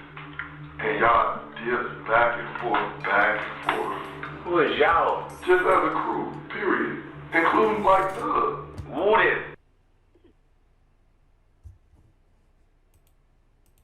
So all this is Woody. Yes. Why you say that? After doing all that talking, Yak Gotti proposed that if he was released, he could return to the streets as an active informant to get the police any other information they needed. That and everything else, I done told him what I heard. But as far as this, I have to get back to the street and see if I have to put something together so I can get y'all information. What you mean? Like, if I was to hear, like, who did or who. This leak landed just as his co-defendant Young Thug had accepted a non-negotiated plea deal on October the 31st, 2024, pleading guilty to a raft of charges. Rapper Young Thug pleading guilty today to gang, drug, and gun charges. The 33-year-old Grammy-winning artist, whose real name is Jeffrey Williams, entering his pleas without reaching a deal with prosecutors after negotiations between the two sides broke down. The judge today sentencing him to time served plus at least 15 years of probation, meaning the rapper could be free as early as tonight. But Gotti's gamble would pay off, as on December the 3rd, 2024, after nearly 3 years behind bars and less than 2 months after Young Thug took his plea deal, admitting guilt in relation to gang charges, Yak Gotti would be acquitted of all of his charges. Kendrick, you have been found not guilty on all charges. Young Thug's non-negotiable plea deal that he accepted in October 2024 meant that he had pled guilty to drug, gun, and gang charges and no contest to RICO and gang leader counts. In taking this deal, Thug had essentially admitted that YSL was a criminal street gang, an admission that could have theoretically hurt the chance of any defendant still facing charges. That deal ironically put Young Thug in the very same shoes as Gunna, who was famously labelled a snitch for his actions in the trial too, with Gunna being one of the first major defendants to take a plea deal. In Gunna's case though, his Alford plea allowed him to maintain his innocence while acknowledging that the state had enough evidence to potentially convict him. And it's Atlanta rapper Gunna walked out of the Fulton County Jail. The rapper, whose real name is Sergio Kitchens, entered a negotiated guilty plea. But as part of that deal, he would have to agree to statements read in the court that YSL was both a music label and a criminal gang, and that he had personal knowledge of YSL's crimes. I became affiliated with YSL around 2016. Is that true as it pertains to you, Mr. Kitchens? Yes, ma'am. YSL is a music label and a gang, and you have personal knowledge that members or associates of YSL have committed crimes in furtherance of the gang. Yes, ma'am. You were. I ain't gonna lie, that's low key snitching. But who am I to say? You know, because none of his stuff got used in the rest of the trial, and that's facts. So did he snitch? No, or did he? I really don't care. I'm gonna keep it all the way hot. Chat, y'all wanna hear honesty here? I do not care if a nigga snitch. Do you got slaps or not? I don't abide by the street rule, gang. You feel me? I don't be out here busting gats. I don't be out here doing the mischief and all that other stuff. I be in my house. I be in the house making YouTube videos. I be streaming. Peewee, what's going on? Joker, what's going on? Anyway, niggas just be in the house kicking it. So if you got the slappers, gang, keep making your slaps. Clap it up for the slap makers. Now, if you holding yourself in a street manner, a street nigga manner, and then you go tattletale, I am going to look at you different though, because you was once the street nigga, now you was a tattletale, because niggas in the streets do a lot of stuff, and you tattletaling on them. Like, you was the nigga playing cops and robber as the cop. I'm not even like fucking with you, gang. Present when law enforcement officers stopped a vehicle in which You were present along with Jeffrey Williams, wherein hydrocodone, methamphetamines, and a firearm were recovered. These items did not belong to you. Yes, ma'am. Now, Gunna's Alford plea came with very specific stipulations. His statements applied to his case alone. The plea statement could only be used against other YSL co-defendants if Gunna took the stand. Yet even at the time that Gunna made the agreement, sources revealed that the state had no intention of calling Gunna as a witness. Still, the reaction within Atlanta and beyond sparked outrage. Redditors expressed complete shock at how casually Gunna was snitching. People were in disbelief that he would actually say yes ma'am in response to the statement that YSL was a gang. And the backlash was not exclusive to fans either. The most painful betrayals came from his close friends and collaborators, including 21 Savage, Future, Nav, and Travis Scott. Even Lil Baby, who was taught how to rap by Gunna himself. Lil Durk, despite having worked on music with Gunna in the past, was one of the first to take shots at him publicly. In a snippet in January 2023, he rapped "What Happened to Virgil, He Probably Gon' Tell," referencing his earlier track "What Happened to Virgil" that was a collaboration with Gunna. Lil Durk, which is a banger. Sipping on Walker, I feel like I'm flocker. Shit in my pocket, that shit'll go blocker. Say that I mean what you mean, I up to they'll burn you. Get on my business, this shit don't concern you. I get to digging this shit when I learn you. I love the treasures, this shit is eternal. Oh my God, what happened to Virgil? I wish my brother had made it out surgery. I be up thinking that shit do be hurting me. If they gon' catch me, them niggas gon' murder me. Get my bro 20, he caught for a burglary. I love the bitches who say they ain't heard of me. Never seen blood, that shit'll turn burgundy. Oh my God, what happened to Virgil? also put the final nail in Gunna's coffin when he did an interview with DJ Academics and said outright that he was a rat. Do you believe that Gunna is a snitch? Huh? Do you believe that Gunna told?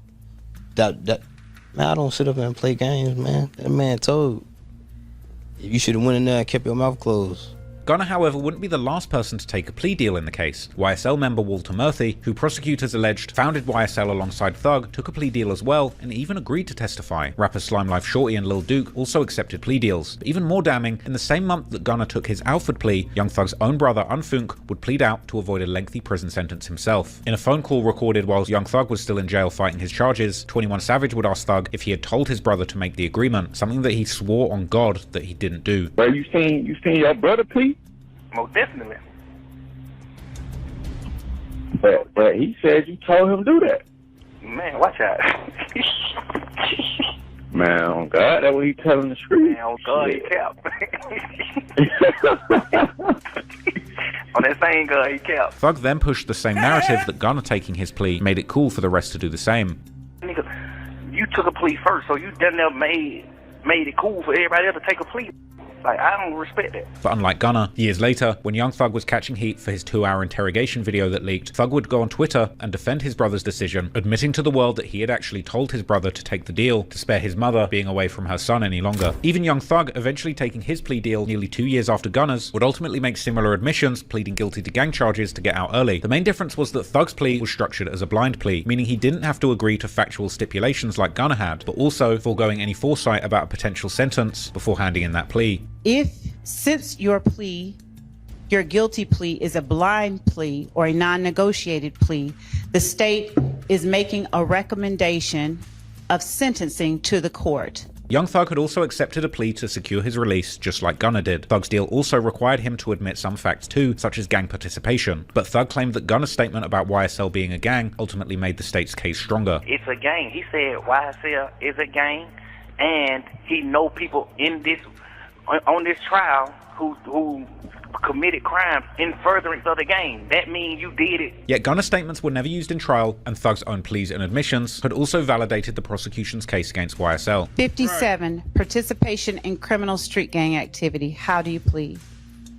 I plead guilty.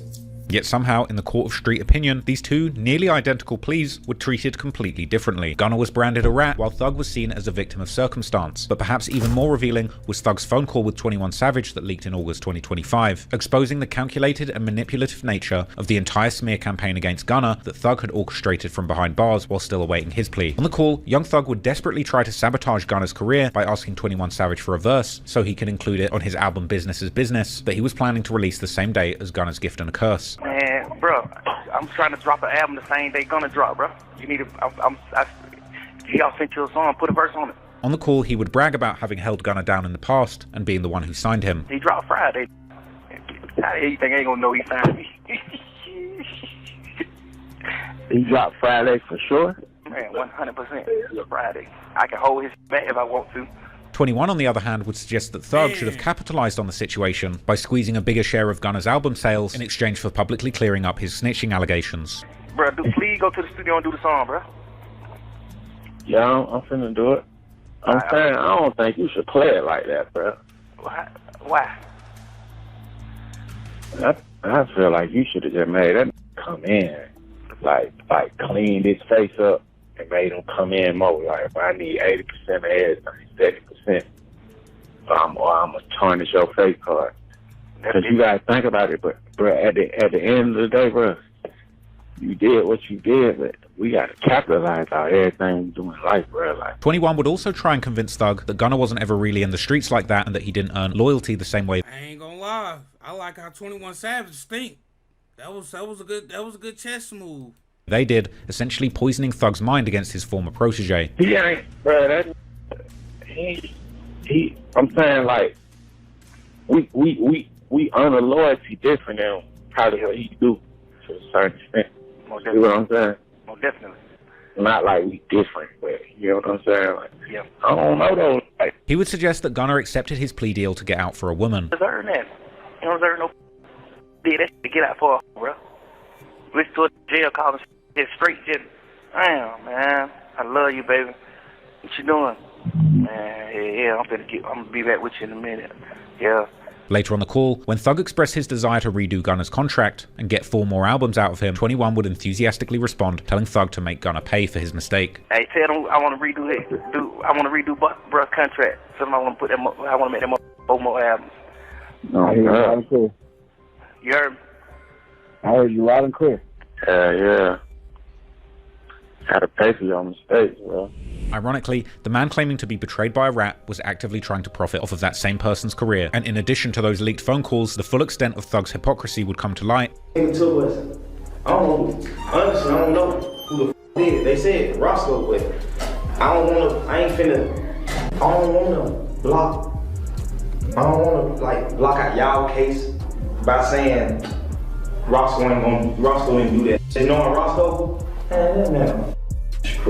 When his interrogation video revealed that he had spoken openly to police about everything from Peewee Rosco's activities in the streets. I'm sure you know what happened in Cobb County, right? With Peewee and all that crap. Oh, Roscoe? Yeah, Roscoe. Oh, yeah, what's going on? Yeah. There's a lot of stories, I guess, that are out there. Who knows if they're freaking true or not, you know what I'm saying? But that's why we're here to kind of... To Lil Wayne's beef with Birdman. Like 2 or 3 months after he dropped the mixtape, you heard TMZ and all, like, he's suing Birdman because Birdman owed him for albums. And then that was when everybody was like, oh, he owed this motherfucker. That's why they did. Just when you thought things couldn't get any worse, online detectives would dig up another piece of paperwork from the YSL trial that allegedly pointed to Thug snitching again. According to a motion filed in the summer of 2023, Thug's defense team was trying to stop a detective named Quinn from testifying that he had talked with Thug years ago in the back of his police car, a conversation during which Thug had allegedly offered up information relating to a murder that hadn't been included in the YSL trial. As part of the motion, Thug's defense asserted the claim was entirely false and that the alleged incident never occurred. Moreover, what appeared to be a response based on Detective Quinn's testimony, this supposed murder was not the murder of Big Nut, and the alleged discussion was therefore irrelevant to the current trial, while also adding that young Thug had been very young during this supposed interaction with the detectives. However, this paperwork had in fact been out since young Thug's trial, and the YouTuber 1090 Jake had even done a full breakdown on it back then. According to Jake, the most likely motive for the prosecution to try and include this detective's testimony would have been to try and make Thug look like a possible snitch, so the other people in the case might turn on him and testify themselves, adding that based on this little information, there is simply no telling what might or might not have happened in the back of that police car.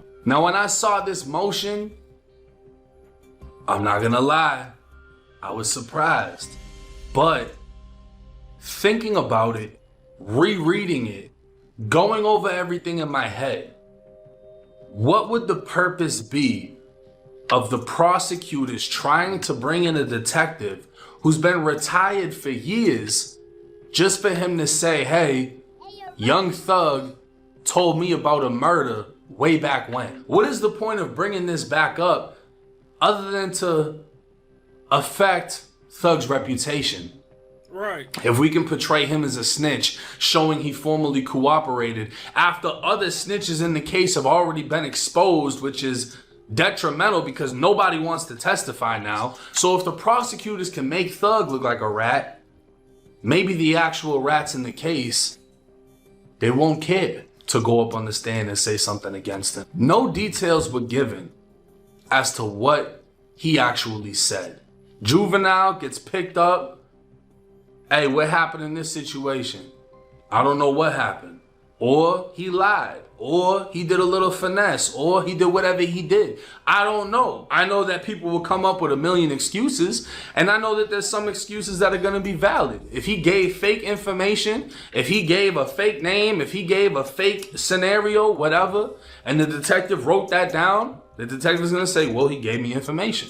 Whether or not it was valid or not, we don't know. So, no, I'm not going for Thug's a snitch. I'm not going for none of the rumors or the accusations. We don't have enough proof to stamp that. Thug himself even tried to get ahead of this newest paperwork drama, tweeting it with the caption that this event just never happened. This will be an interesting point, as when Young Thug appeared on $1 million worth of game, he would trash snitches in his usual style, and when told that some people snitched in the back of the police car, he would uncomfortably scratch his head in what I believe to be something of a tell. They still gotta take you in. They already wrote the ticket.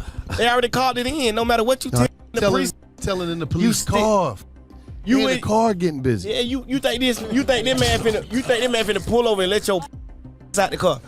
You think this finna pull over and let your Whatever the case was, there would be no denying that this was yet another bad look for Thugger, and the pressure continued piling on as he continued to crash out. Meanwhile, Woody on his stream would also provide his theories, going on to say that Thug and Peewee were ready to crash out because they're the ones with the most dirt on them. But let me tell you something, them crash out mode, because they know they the most dirtiest ones.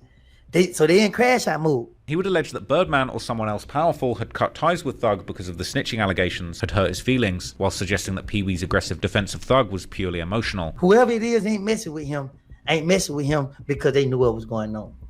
And now it don't got Pee-wee started because Pee-wee loved Thug, just like a lot of us do. And Pee-wee got on this internet and he ran his mouth and he bring up our name. And he just ain't thinking, he react off his emotion. Just like me. As more evidence surfaced that suggested that Thug had a long history of talking to the police, the streets begun to reach their own conclusions about Thug being ready to throw his homies under the bus for 2 hours straight without a second thought, just to try and get the police off his own back. On YouTube, some fans would also turn on Thug, with some saying he was a worse snitch than Gunna and that he'd been a hypocrite for calling Gunna out, when really he had done far worse. Others, however, would take this with a grain of salt, disregarding the hypocrite that Thug had been exposed as, simply asking for music. Gunna himself, though, has been largely quiet and has let his success speak for itself. After a rough start following his release in December 2022, he slowly built his career back up stronger than ever, while also immediately starting his impressive physical transformation after becoming a free man and getting in impeccable shape, while Young Thug was still sat behind bars surviving on chocolate and chips, and apparently gossiping all day on the phone in recorded jail calls, which he would later come to regret.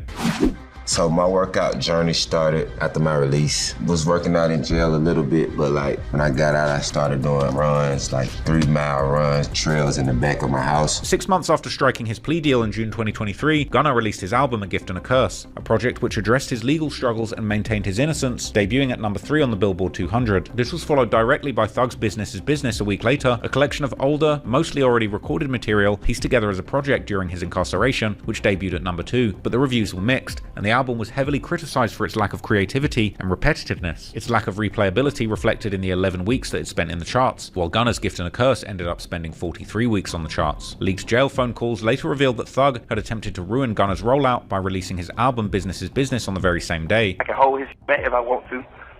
If my album don't be ready, I can hold it back, but Drake already sent the song called, the name of my album, I'm gonna drop my album on the same day he dropped, and it's called Business is Business. During this time, Thug apparently felt let down by Lil Durk, who had promised him a verse for his Business is Business project, but never followed through. I done sent him a few songs, he's just like, I know for sure going right up. He just got them taking his time, you know. Man, that's 4-5 days, yeah. 6 days later, just like that little type like, man, you got going on, man. Yeah.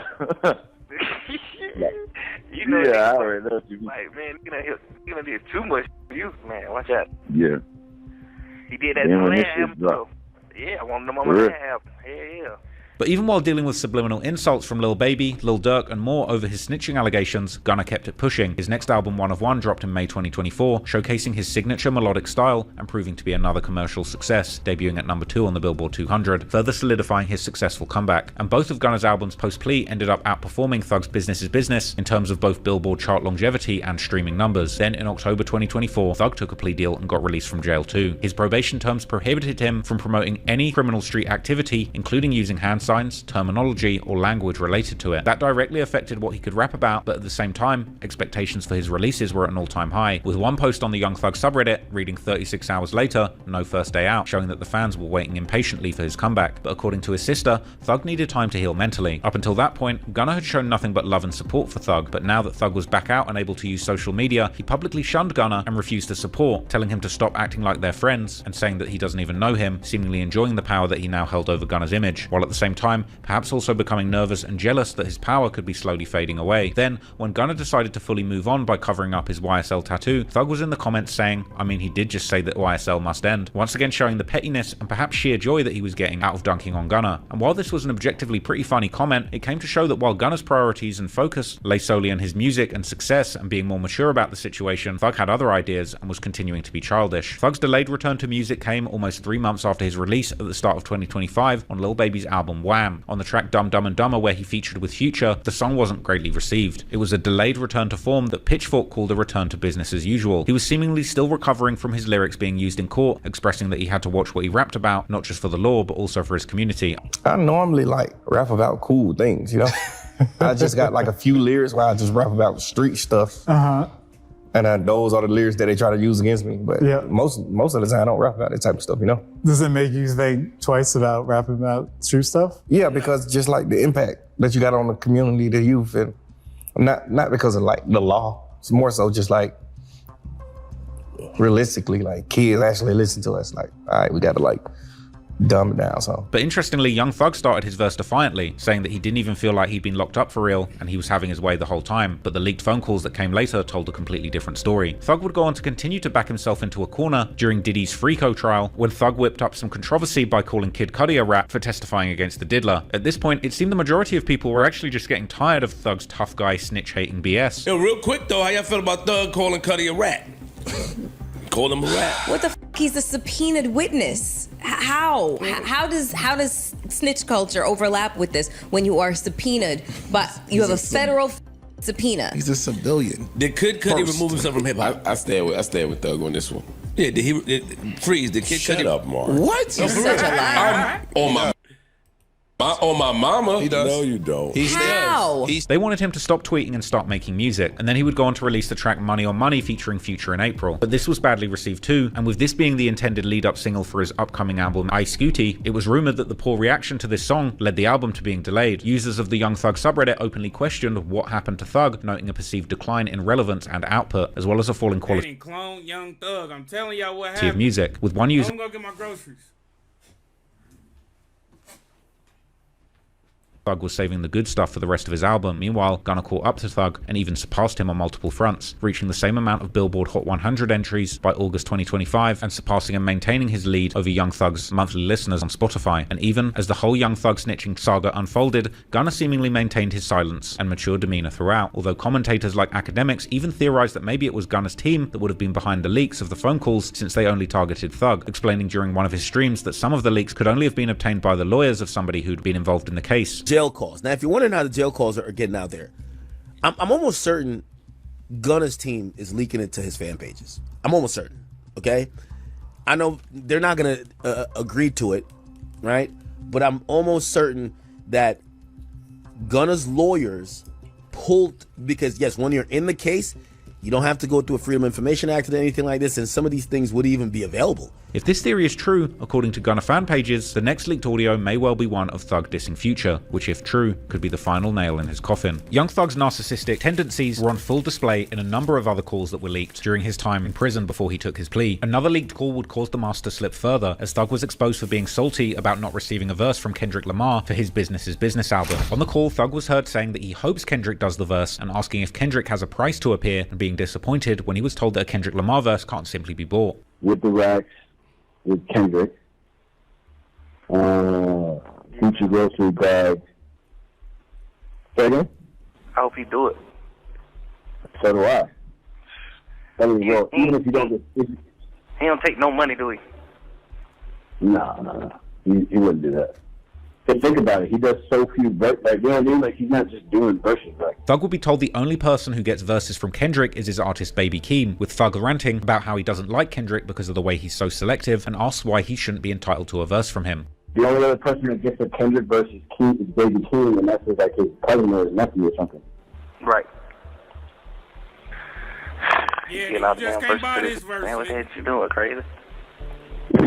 All that fake, I ain't getting no rapper song. I don't be liking them type of shit like that. Why? Be too big. I don't want to do no feature. Why? Why you don't want to do no feature? Thug would go on to say that he thinks he's a superstar and that Kendrick should want to go on a song with him, suggesting the song he wanted to get him on was one with Lil Durk and Lil Baby. Why wouldn't you want to do a feature for a superstar?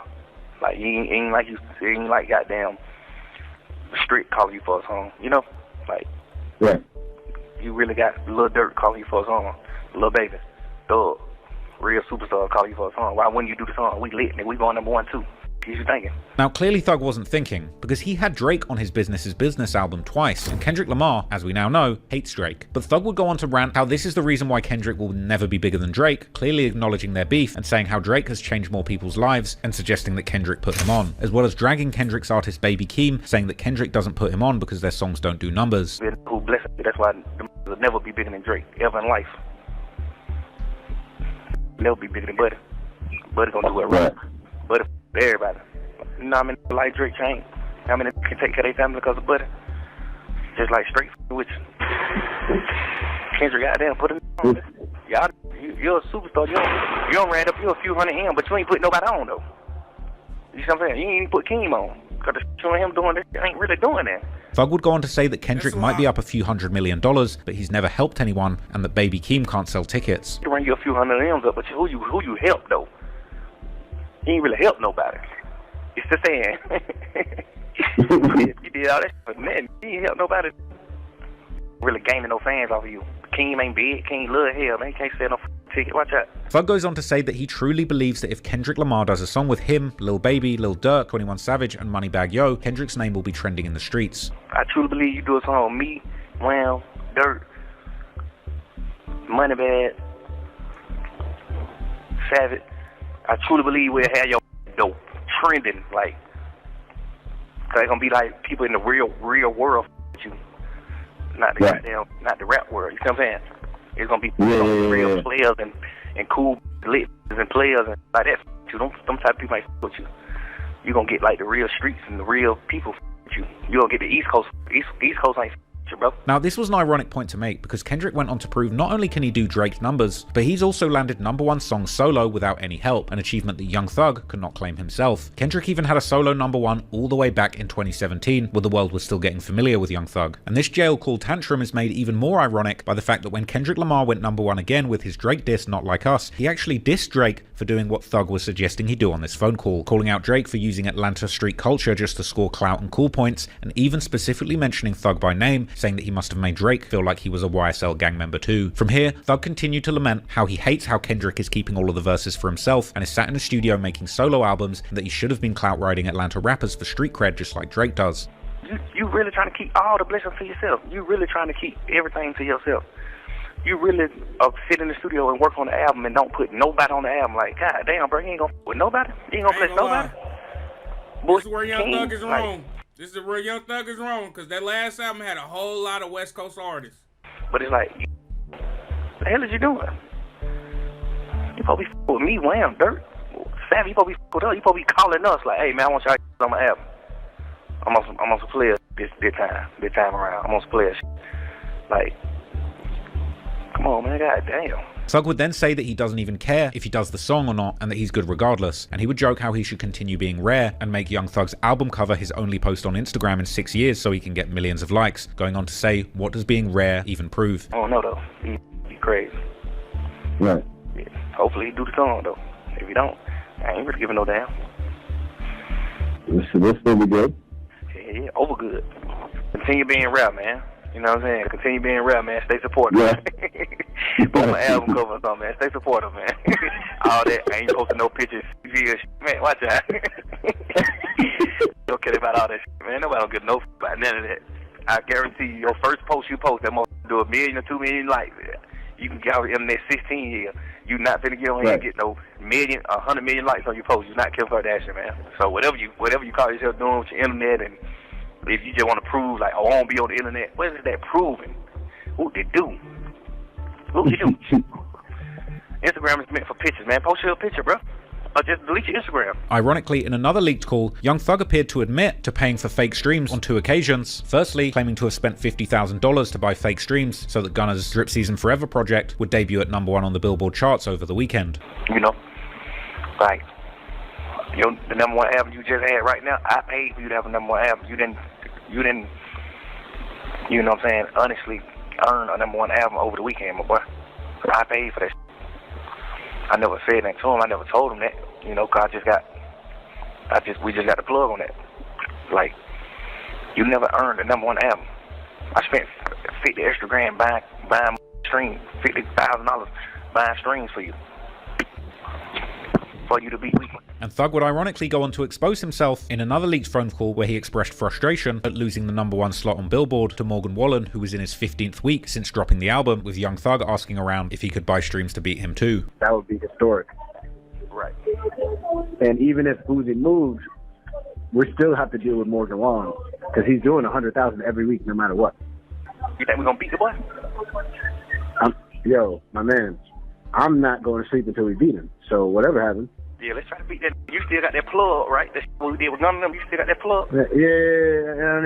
Yeah. This last statement, in combination with the conversation with 21 Savage, is peculiar because if after the fallout, Young Thug would have been unlikely to have bought streams for Gunna's Gift and a Curse album, and if he was caught on the phone actively telling his team to buy streams for his Business album that he wanted to drop on the same week as Gift and a Curse to dunk on Gunna, but then ended up dropping it a week later, with Gift and a Curse going #3 on Billboard and Business going #2 on Billboard with a margin of less than 10,000 sales between the albums, it's highly possible that without the help of bought streams, Gunna's album may well have outperformed Young Thug's album in the first week. Perhaps we'll never know, but if one thing's true, it's that these leaked phone calls and interrogation audios have done phenomenal damage to Young Thug's reputation and exposed long-time expected fraudulent activity in the music industry to be true. One of the biggest fallouts of this whole drama would be concerning Atlanta music mogul QCP, real name Pierre Thomas, who along with Kevin Coach K. Lee would found the label Quality Control Music in 2013. The label would become famous in Atlanta and beyond for signing some of the biggest artists to ever come out of the city, with their early breakthrough coming with the trap trio Migos, whose decade-defining hit song Versace dropped in 2013, and particularly the remix version by the boy himself Drake, would create an incredibly strong foundation for the label's launch. The label would then go on to sign newer generation trap icons like Lil Yachty and Lil Baby. All the while their first top signees, the Migos, would keep dropping hits like Bad and Bougie, which was one of the biggest rap songs of the streaming era, with over 1 billion plays on both YouTube and Spotify. As the media outlets like the New York Times have written, QC almost single-handedly ushered in the new era of Atlanta rap in the streaming era, playing a pivotal role in making the city the modern mecca of rap, or more appropriately, trap, putting Atlanta's homegrown new style of rap music on the national and global stage. But the success wouldn't come without some it's still on and shit, but I ain't on that. hiccups. In March 2020, rumors would begin to spread that there was an internal strife in the label between Lil Baby and the Migos artist Offset, who had allegedly gotten into an altercation where Baby's entourage had jumped Offset at an Atlanta nightclub, with the video of this alleged incident or the aftermath going viral online. They riding me. They taking me.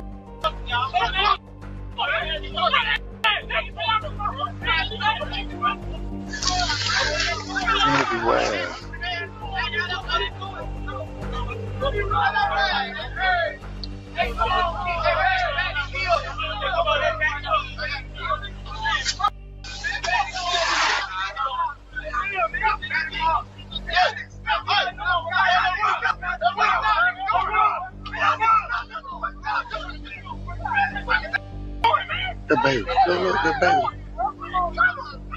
Baby would at the time strongly deny these claims, but rumors would keep lingering for years, with fans claiming that both Baby and the Migos were sneak dissing each other in their music, although publicly they would keep denying the existence of any beef. Also in 2020, off the heels of Lil Baby's mega success with his second studio album My Turn, would earn him his first #1 album on the Billboard 200 charts. He would go live in April on Instagram, telling his fans how he needs QC to give him $5 million expeditiously, or he'll be going back to the streets to make his paper. Come on, Lalo, you know I ain't on Instagram, but you know I'm bored. It's either get on Instagram or go to the hood. You know what's up with me. You know what's up with me. I don't want to go to the hood, so I'd rather get on Instagram. You know what's happening? Because I told my label, they need to give me $5 million or I'm going to hustle. I can't be sitting on house, man. I get money. They give me $5 million. Oh, I'm doing what I do.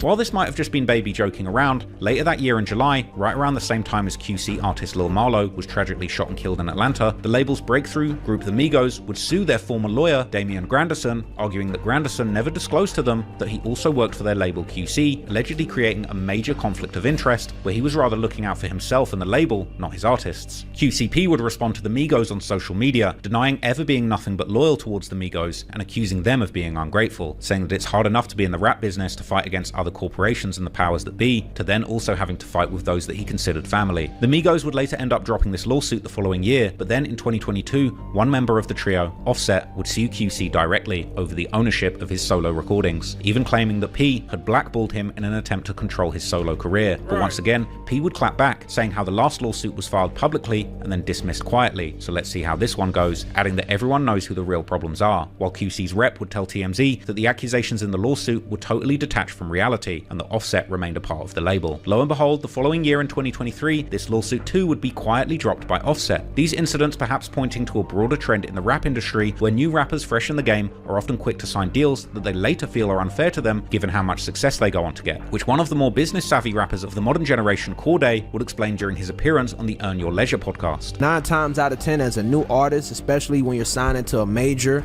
label, you're not going to own your masters unless you come in with the crazy dumb leverage and even thinking on that level of ownership, because most of the time when you come in the game, you're just like, yo, I need to check.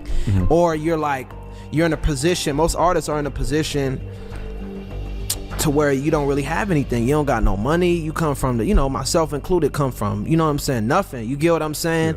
Yeah. And you're just like, somebody waves some bread at you, you like, okay, I'll cross that bridge when it come.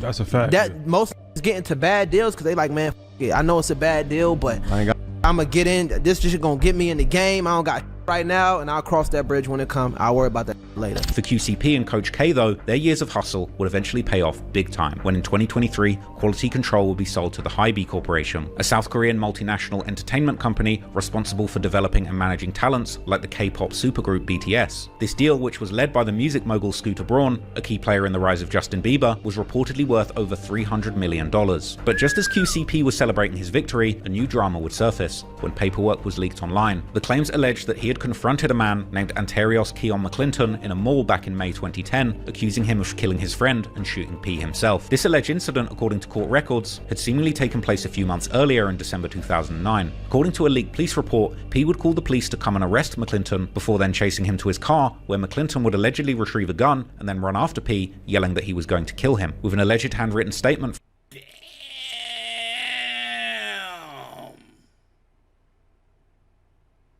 and then look at this from paperwork. P showing him describing the events of that day, saying how Let's call that number, chat.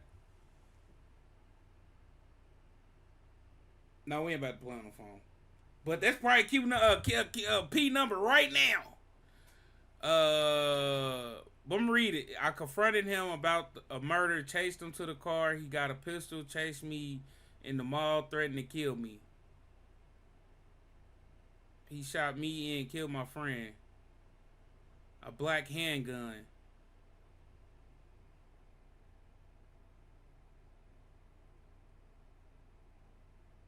Boy, QCP was telling real good, man. how he was in fear of his life after McClinton retrieved his gun and threatened to kill him. The leaked documents would also show P allegedly providing information to the police throughout the investigation into the murder of his friend, identified as Mr. Dennis, including describing the shooter and attempting to point him out in a lineup, before eventually running into the killer himself at a mall and reporting him to the police. At the time, P would respond to these allegations with a lengthy message on Instagram, saying how the recent news about his $300 million deal had gotten the haters out to attack him, followed by him explaining how he was not in the streets and never wanted to be, and that people should stop glorifying dumb stuff, while ending the message by paying tribute to his dead friend and calling the leaked police report fraudulent. Fast forward to 2025, after Young Thug's interrogation tape went viral, a series of leaked phone calls made during his time fighting the YSL Rico were leaked too. In one explosive phone call, we heard Thug gossiping with his girlfriend Mariah the Scientist, where he aired out dirty laundry between QCP and his artist Lil Baby. In the call, Thug claimed that Lil Baby, aka Wham, was the only person on the label who had made a profit for P, and he claimed that P had sold the whole label to Hybe, including Baby's masters. Wham, the only on that label in the green that don't owe no money. Man, they sold it. But they did some bullshit. They sold out they sold the masters to them. That was some bullshit. However, Thug would also say that QCP told him that he still has Lil Baby under him, before questioning, how do you have him if you just sold him as part of the deal? When me and him was on the phone that night, you went to go see that said out of his mouth. But Shawty with me, Wham, I got him. You know what I'm saying? It's like, you saying that you got him on some fake cool, like, I got him, but you just sold him. You don't got him. You just sold him. You got, you own 100% of this young master, bro. That's not 1,000, that's bro. Mariah would go on to ask a kind of dumb question when she inquired why P didn't offer to sell Lil Baby back some of his own masters, to which Thug would respond that he should have just given Baby his masters back. I wonder, why he didn't even offer to sell him some of it, Man, he supposed to gave him some of it, but I don't understand what you're saying. Yeah, but I'm saying if you was going to do that, you might as well have just went to him and asked him if he want to buy some of it back. You just going to sell it to somebody else. If it was a price on it, I'm sure he wouldn't have been willing to pay some of it, to get a piece of it, instead of you just going and having a conversation without him. No, she completely right. But look, though, man, I'm going to tell y'all something, man. Hey, man, when y'all get into this rap game, because I do got a lot of up-and-coming rappers that follow me, man. When y'all get in this rap game, hey, look, bro, I know it might be, I know it may be cool to get that check right then and there and get rich real quick, 50,000, 200,000, $250,000, whatever they offering you to sign with them. But listen, bro, keep this in mind when you're doing that. Whatever they offered you to sign, you're 10 times more valuable than that, bro. 20 times more valuable than that. Not every nigga's, hey, and if you, no, hold on. Not everybody's masters have value. There's some niggas that's another story for another day. I don't even know why I said that. But what I'm getting at is this with, if you got a talent, and you really believe in your talent, do not sell yourself short. Fully and then selling it, Yeah. Thug would then claim that if he owned 100% of Mariah's career and was selling it for $375 million, and that Mariah was the most successful artist, he would just give back her masters, or at least gift her $75 million. But it's like, if I own 100% of Mariah, and I'm finna sell my label and all the rights to all the music, all the copyrights, if I'm finna sell all that and make $375 million, but Mariah, the only person with me in the green, and it's my folk, like, you ain't never took no meeting without me, like, you ain't never tried to cross me out, you ain't never did none of that. I'm gonna give you some of your masters, you see what I'm saying? I take $300 million before I take $375 million. I take $300 million and give you $75 million worth of your rights back. To me, this was a slightly manipulative and inaccurate description of what was going on, because that's P's label. P owns Baby's masters, and unless Baby made him a good offer for his own masters, P had the right to sell those masters. And at this point in the conversation, Thug is forgetting the support and work that P put in to make Lil Baby the star we know him as today, especially when you consider stories that when Lil Baby was just a young drug dealer, he would come to the QC studios to sell weed to their artists and try and gamble them out of their show money. It was apparently Coach K who recognized Lil Baby's natural charisma and encouraged him to start rapping and pursuing his career in music. But setting that aside, back in the phone call, Thug would claim that in his mind, if he sold a company for $375 million, inexplicably conjuring up an extra $75 million, he said he would have known that this money was for Lil Baby to begin with. Cause if I sell and make $375 million, I'm already thinking in my mind, I got to give you the $75 million anyway. So before I do that, I ain't gonna even take the money. I'm gonna just give you $75 million. So and your study growing.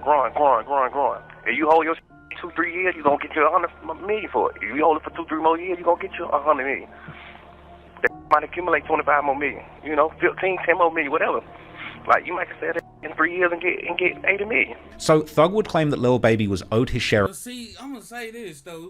Once you own that money, man, that money coming in on a quarterly basis, monthly basis, depends on where you like. Lil Baby, his music generating up to $2 million a month, bare minimum.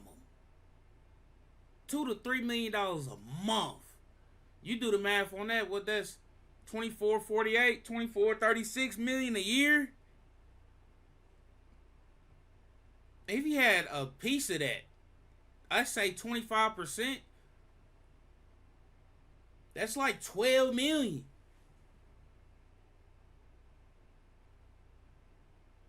Nope, that's not like 12 million. That's like 8 million. 10 million. My math is off, but it's some money, man. It's a lot of money, bro, in the streaming. When you get a lot of streams in a month.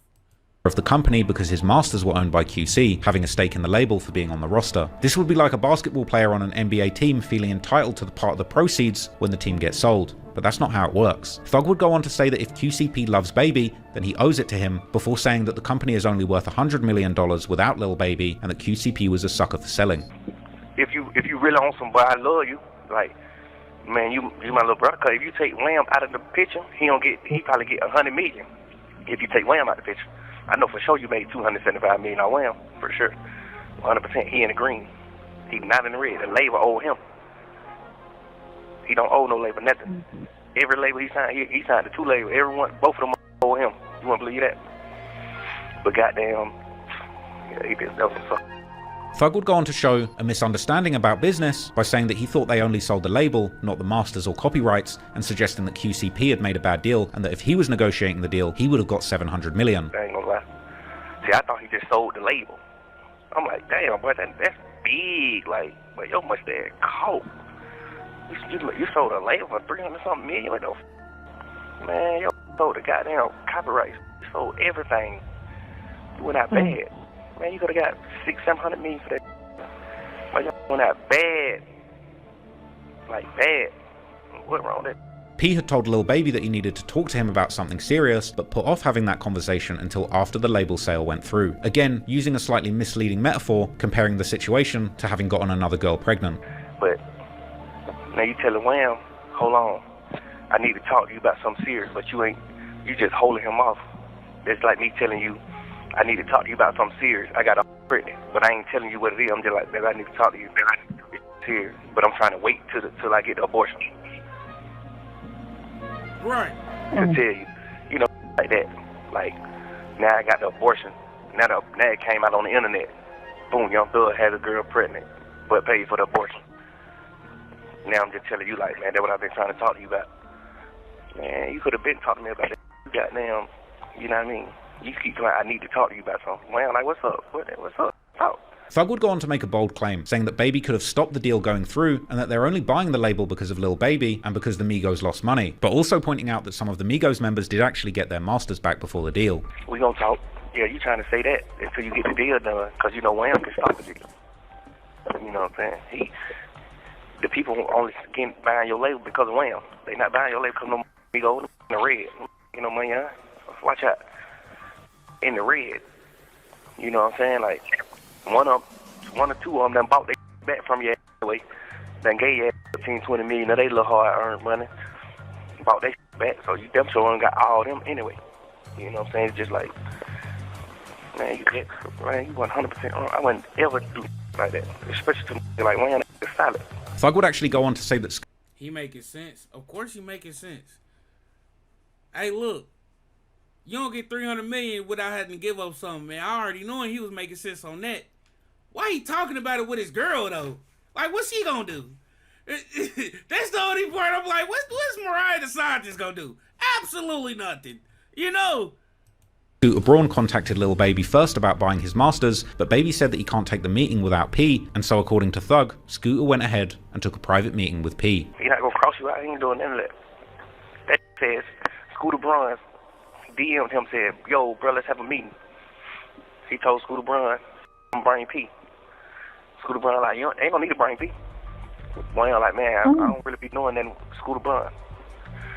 He told Wham that. Wham like, I don't really be doing no business with that, bro. You know what I'm saying? That my big homie, bro. You know what I'm saying? I ain't never doing that with bro. Like, shout out part of everything I do. Scooter Braun like, okay, cool. He stopped him Wham and hit P. P went straight and took the meeting without Wham. Thug would even claim that he had asked Lil Baby how much he thought he'd be getting out of the deal, and he said that Baby told him he didn't think he'd be getting more than 10 to 15 million. I talked to Wham on the phone. I said, what you think he gonna give you out that money? I said, you think he gonna give you 75 million or 100 million? He like, I'm like, be always real. You think he gonna give you 75 to 100 million out that deal? Be always real. He like, hell no, I don't think he's gonna do it right like that. Wham said, I know he ain't gonna give me 75 million. I said, you think he'll give you a 50? He like, hell no, I don't think he's gonna come out no 50. He gonna try to play some game. Why would I tell you? He gonna try to play game. I'm like, damn, bro, that's crazy. Crazy that you didn't know it. I knew I was talking, but I just wanted to hear what Wham was saying. Like, what you think he gonna do? Wham like, I don't know. He said he probably try to come. It's a whole lot of pillow talking right now. 10, 15 million, like that, like. But then Thug would say something that didn't quite make sense. He would claim that Scooter had already offered Lil Baby $150 million for his catalogue, and that he wanted to buy him out of his deal with P. But Baby said that he needed P's permission, which ultimately led to Scooter making the deal with P privately to buy the whole label. But Scooter Braun offered Wham $150 million. Scooter Braun told Wham, I want to buy your rights. I'm gonna give you $150 million. Wham said this. Nah, I'm cool. I gotta bring P to the meeting. Man, that went straight around Wham and called P and bought the whole label from P. The whole conversation started from Scooter Braun trying to buy Lil Wham, trying to buy him out of the deal too. He wanted to buy Wham out of the deal. Like, I want you to be with me. Wham like, you gotta talk to P. You gotta talk to P about that. Man, P crossed that red eye, worst way. This call apparently had taken place before the deal was finalised, and Thug would go on to speculate that P would only be giving Lil Yachty 2 to 3 million and Baby 20 million. He gonna try some. He gonna get Yachty 2-3 million.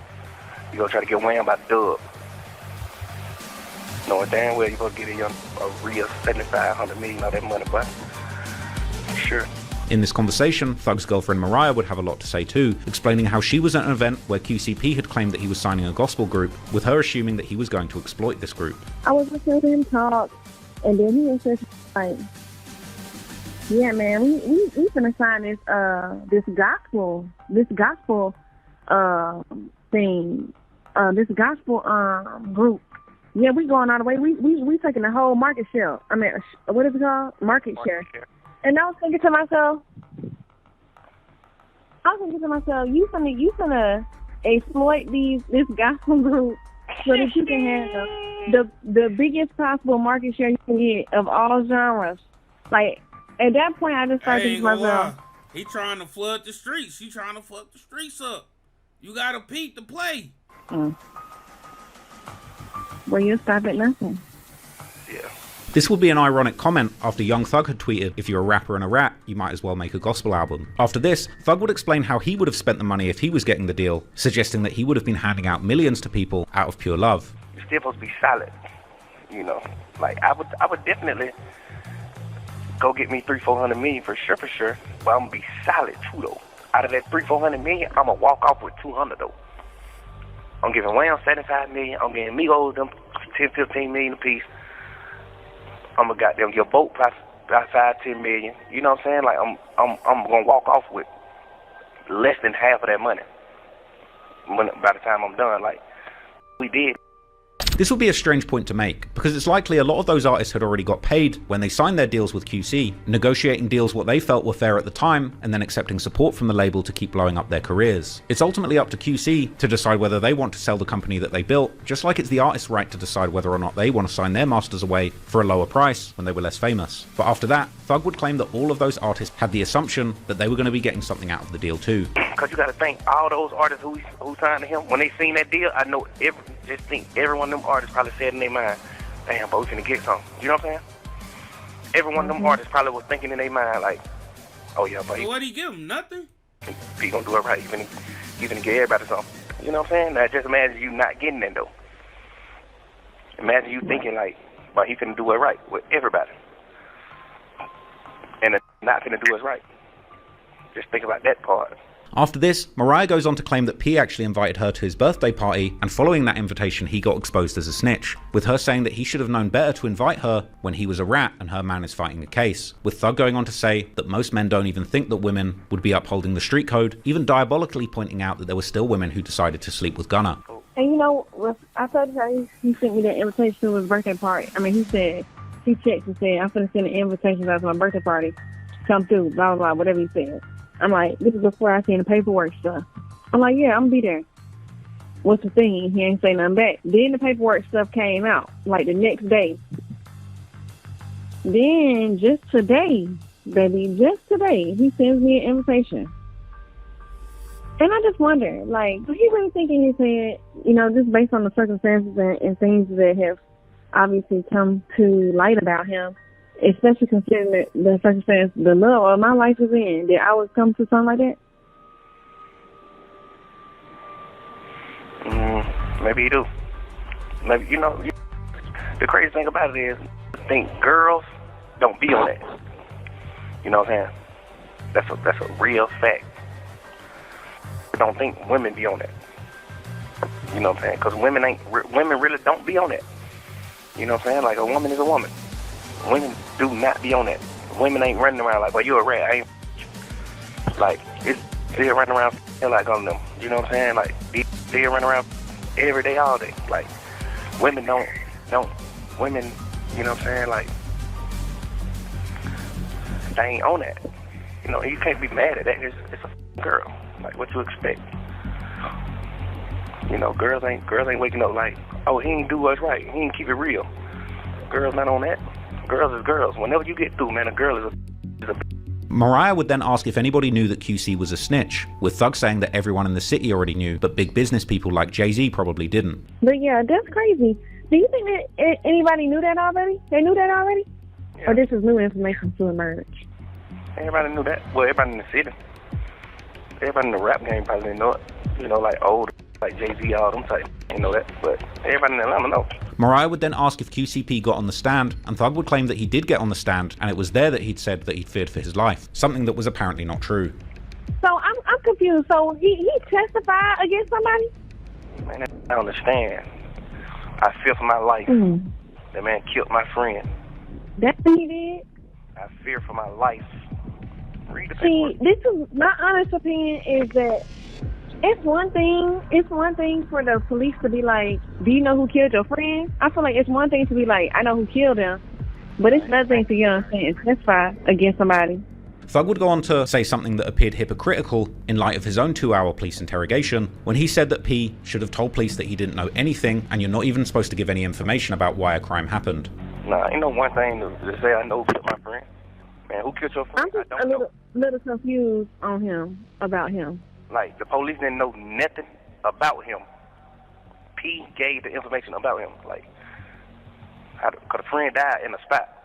So it's like the police get there. It's just a day. Man, if this nigga had a cell phone, what he doing talking on the jail phone, man? Everybody.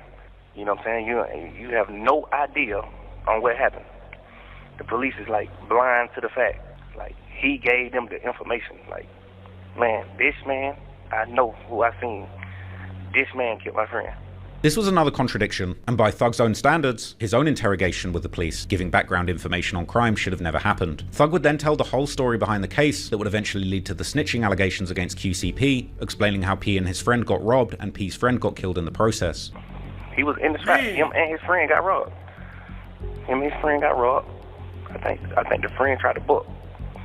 The friend tried to book on the got killed. And he went and told the police. Yeah, I told. Right then, called the police. Stayed at the house. Called the police. Police got there. Hey, they got named Stunner. No, he left. He called the police and left. I guess it was something out. Did you guess what? I said, I guess it was something in the house, so he didn't stay in the house. Yeah. He called the pigs and left. That's a fact. Police got them. Nobody went in the house. Just a dead man. You know.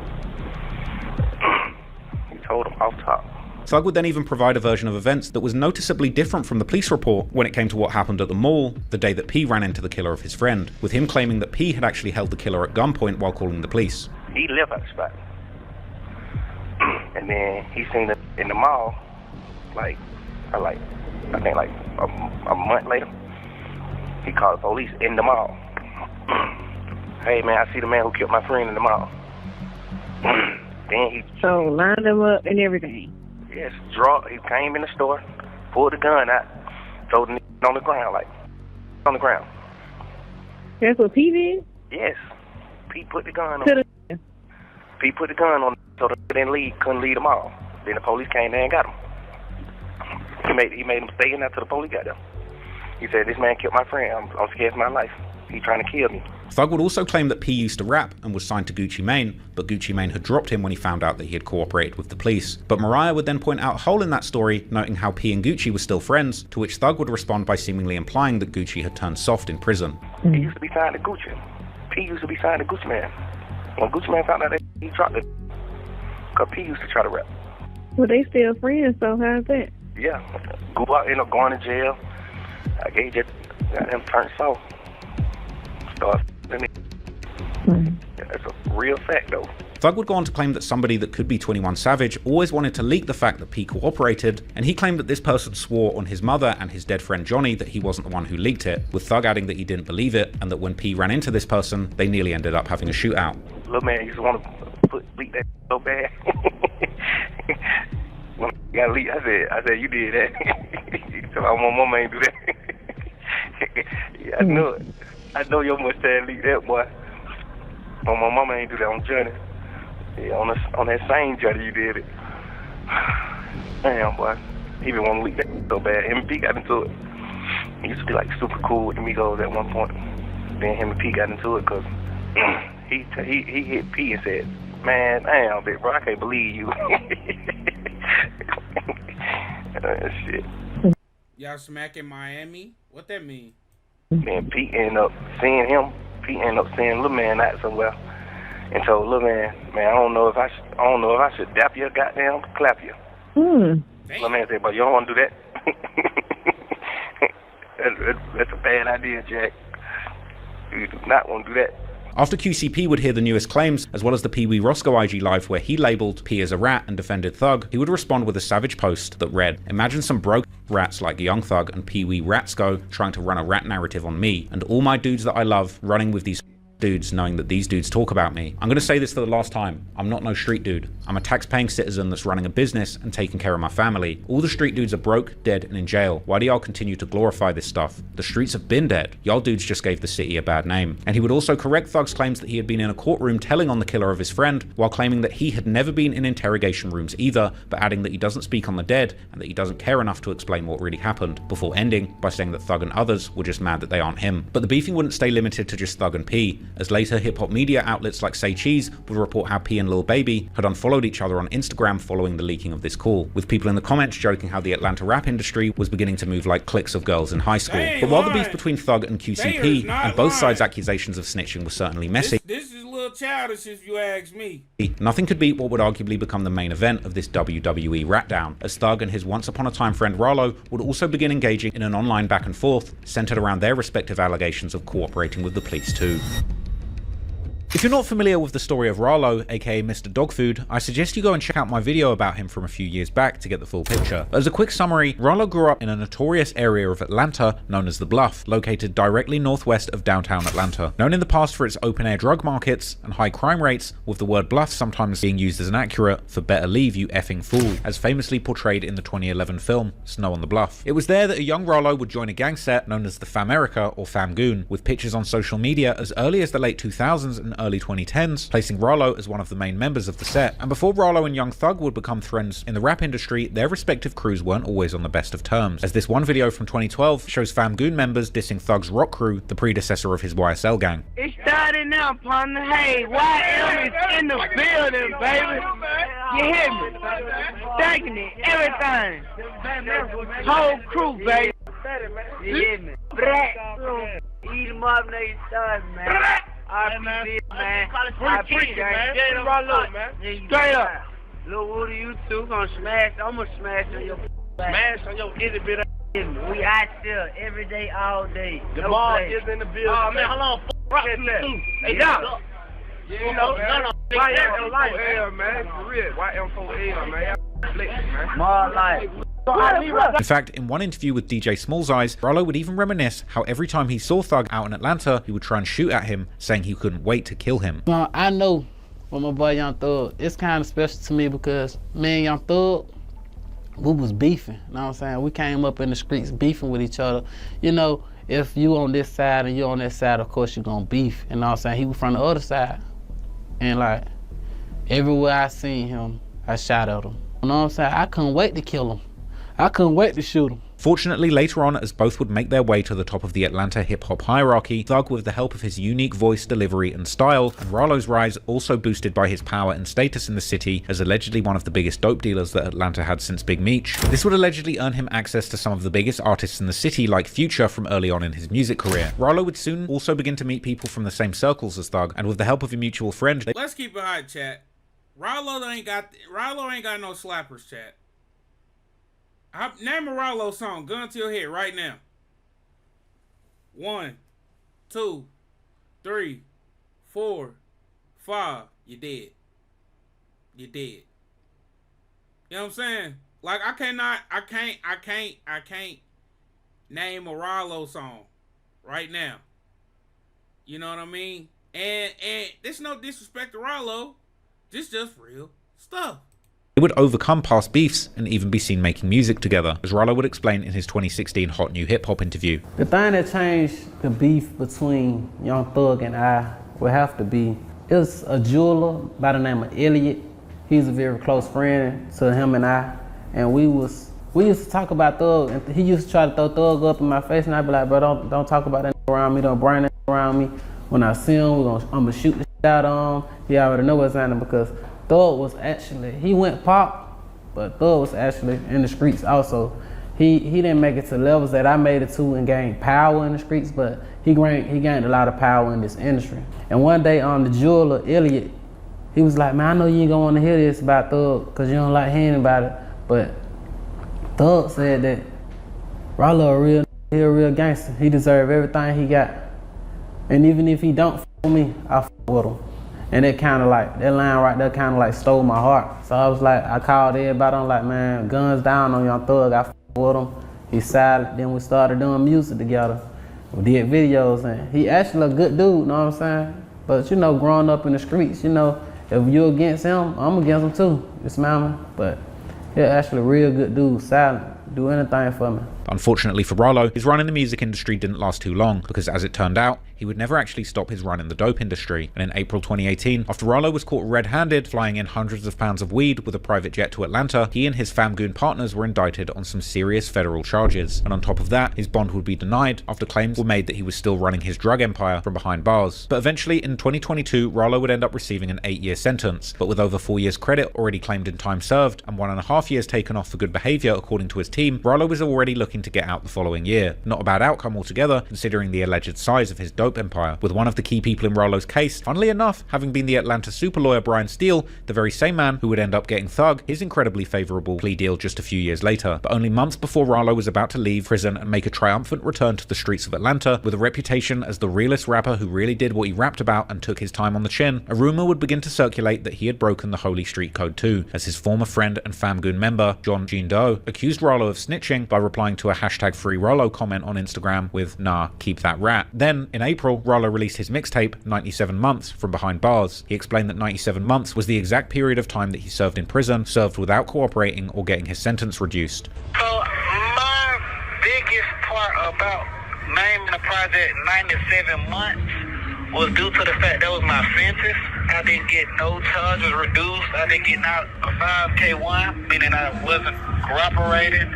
I didn't get no safety valve. I didn't qualify for none of that. None of the above shows that I had any sentence reduction whatsoever. A mixtape that John Doe refused to support, even taking to social media to criticize anyone prioritizing money over principles and working with rats, eventually getting the paperwork and confronting Rolo over the phone. John expressed his disappointment in Rolo lying about keeping it solid for 5 years. I'm reading your lawyer pleading on your behalf, trying to get this record sealed because of this information that you gave.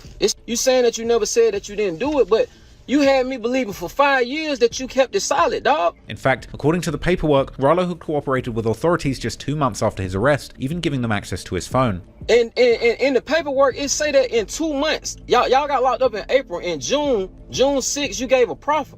And you gave up information. You gave them folk the code to your phone and let them review it in your presence. That's what the paperwork say. And despite Rolo's attempts to play down his cooperation, the paperwork alleged that he had provided information on heroin, meth, and marijuana operations and shootings. Where it say he is cooperating against heroin, methamphetamine, he knows about shootings and the marijuana. That's what the transcript say. His homie had expected him to do his time and stay solid. All these rappers pay that money to get out of jail. But we ain't these rap though. That what I'm. Please consider this. I got caught with it on the plane. Say, what the f you thought I was gonna do? Take your lick. Like, it's just some weed. Well, okay. Look, listen.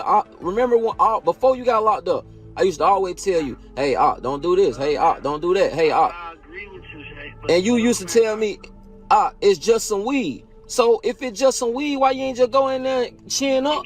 But in some court transcripts of a hearing, his attorney, the great Brian Steele, was recorded telling the court that Rolo had provided information on a lot of people well known in the community, and insisting that the hearing be conducted under seal for security reasons. However, according to Rolo, this wasn't the full story, and he would take to social media to deny the snitching allegations, saying, "I hate to see us as people continue to kick one another down. Our government has been taking advantage of our..." They got you in government paperwork, dog. It is cool. "Our weakness and using it against us. We should know by now that we're stronger together and every enemy has weaknesses. When there's no loophole in a case, you gotta make a loophole. We must attack what they did wrong and focus less on our wrong. Never judge a book by its cover. Sometimes we have to read the entire book to know the truth behind the lies in the story. Know that everything isn't always what it seems to be. I never told y'all one lie in my life, and I swear by Allah that I never cooperated with the federal government. It's not one human being on earth that can say they in jail for Rolo. My dog food plug is dead, the person they accused of shooting for me is dead, and the other dude they questioned is dead. So they're not here to talk about it, and I'm ready to post all of the proof. Somebody make me an autobiography book cover, and I'm posting all the proofs now on Allah." He continued on the theme while Twitter reacted to the leaked call, hypothetically asking the question if paying someone to take a charge is considered snitching, hinting that whoever he had allegedly snitched on had received money in return for taking the charges. A statement that would go on to be contradicted by social media posts by 21 Savage, posting a picture of himself and Rolo, captioned, "The lawyer said you didn't tell on nobody but yourself," with Rolo responding, saying, "Can't nothing get past the goat of paperwork, 1090 Jake." This being a reference to an earlier video 1090 Jake had made about the situation. Feds knew everything that they needed, so they want to know about murders and shootings, and Rolo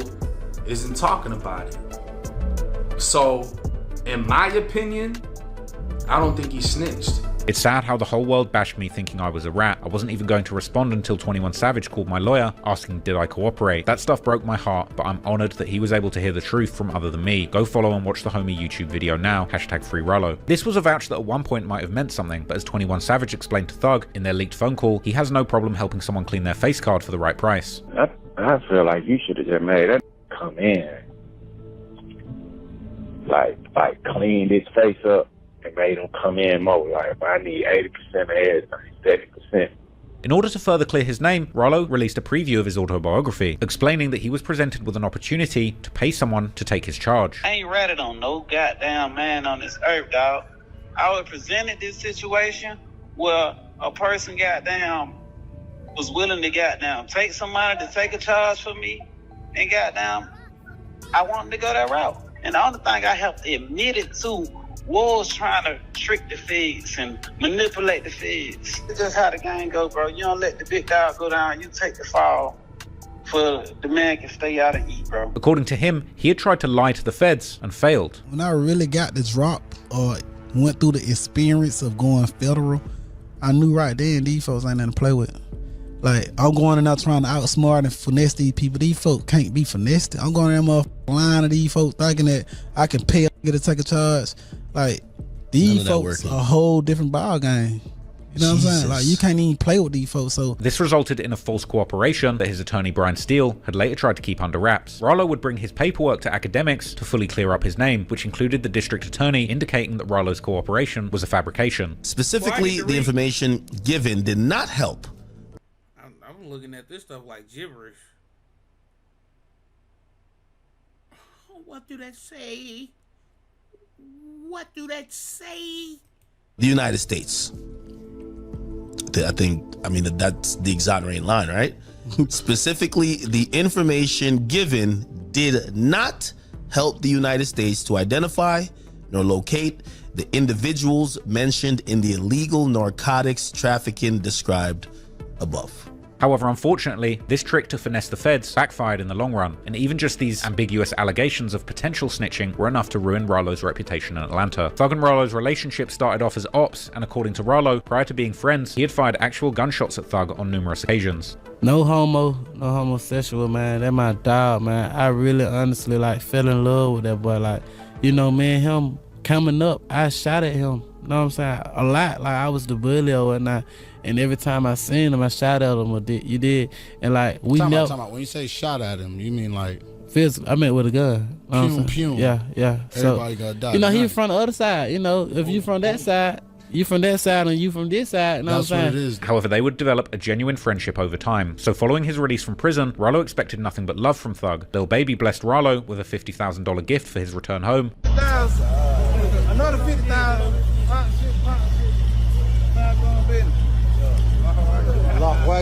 And with Thug behind bars, fighting the YSL RICO case, Rolo would even attend the trial to show support. But while Rolo was showing support to someone he believes was his friend, behind the scenes, his enemy turned friend was secretly still plotting against him. In August 2025, when Young Thug's interrogation footage leaked and his own snitching allegations started flying, it triggered a domino effect that would pit former allies against each other. Peewee Rosco, the man who Thug spoke on extensively during his interrogation, would be the first to rush to Thug's defense online. I ain't nothing tricking about that, man.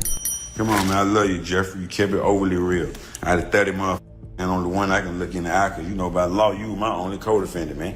Come on, man. At some point, Peewee turned his attention to Rolo and used him as a public example of what he considered a true snitch. How can you make something that is not? Like, you feel what I'm saying? Yeah, Rolo is a rat. Yeah, when you got your paperwork sealed in 5-1, come on, man. When you walk the federal compound, there before they say you couldn't take your paperwork off the pound, all that cap. Come on, man. Now that his name had been pulled into Thug's business for no reason, Rolo wasn't willing to back down. He hilariously clapped back at Rosco, calling him a broke, unemployed D-rider. It's a sad day in Atlanta right now. We have an old homeless dude by the name of Rosco who has lost his Section 8 apartment due to the fact he was found guilty of crime in the first degree. I no longer think that his sugar daddies would support his living arrangements due to the fact that the Department of Labor have cut off his unemployment check, and he lost his disability benefits, and he do not qualify for any Social Security benefits because riding is not a real job in the state of Georgia. In turn, Rolo dragged Peewee's own past snitching allegations into the light. What he did in jail? What Rosco do in jail? He told on the phone they took his glasses. What they took from him? His glasses. They took Roscoe's glasses. And he told the police on the phone. And academics would post Rolo's paperwork on his behalf with the message that he was ready to throw hands. And he would quote one of Thug's tweets with these documents, which supported Rolo's claims that he had deliberately lied to the feds, with the paperwork saying outright that the information given by Rolo was deemed chicanery, with the definition of chicanery being the use of trickery to achieve a political, financial, or legal purpose. The paperwork Rolo posted suggested that the state were told that the subject of Rolo's statement remains unknown, and stash houses that were pointed out were found by the police to be abandoned buildings. It would go on to state that there's no reasonable grounds to believe that Rolo's information was truthful, and it would go on to state specifically that the information that he gave did not help the United States to identify or locate the individuals mentioned in the trafficking conspiracy that they were after. They would go on to state that the information given by Rolo lacked credibility, specifically Rolo's statement that his plug or drug supplier was dead, and pointing out numerous alleged instances of Rolo attempting to use trickery or outright refusal to answer questions following his arrest on an airplane with dope on board. Later on, Rolo would also accuse Young... Well, you get caught with $1 million worth of pot. Who on the plane? Who you gonna tell on? Who you gonna call, nigga? Ghostbusters, nigga? Thug like, of interfering in his relationships with other artists, pointing to a disturbing pattern of slimy behavior, starting all the way back with Thug's relationship with Lil Wayne and Birdman. The first thing Thug did was try to turn Birdman against Lil Wayne. Take his album name, try to lame. Then he tell on that's supposed to handle the business. When he got in there, why he had a name? I don't even want to do no lame like that and speak on it, but he ain't had to name him up album the ball or nothing.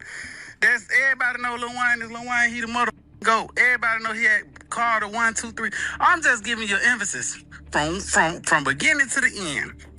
All he ever did was do lame. The whole mother is about this doing lame.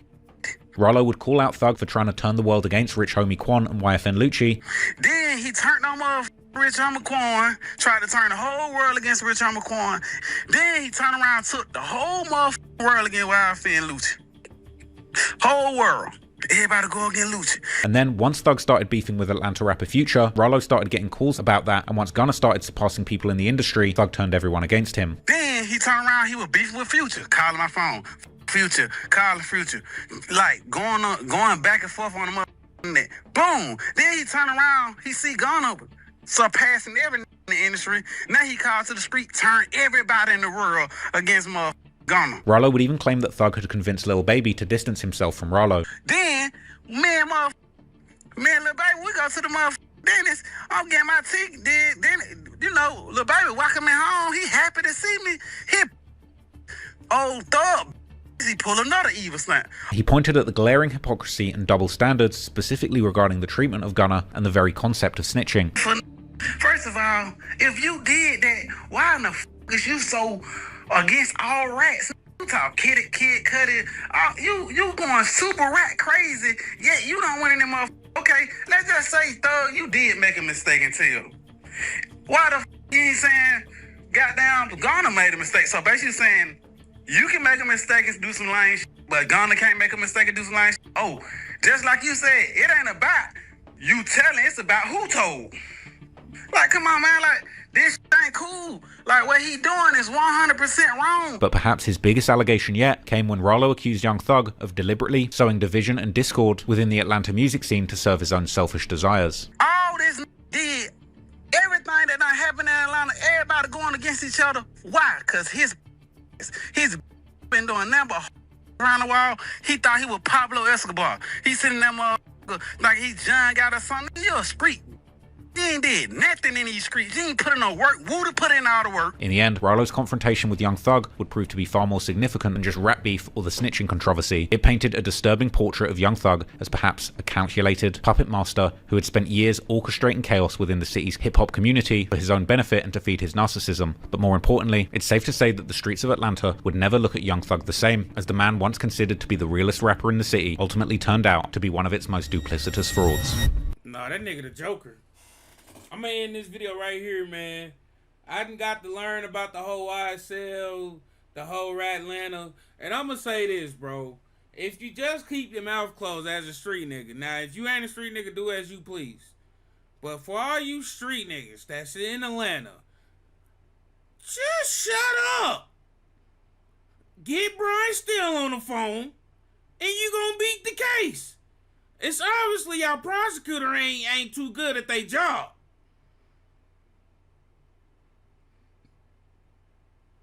Right? Alright. All this could have been avoided if the niggas knew how to shut up.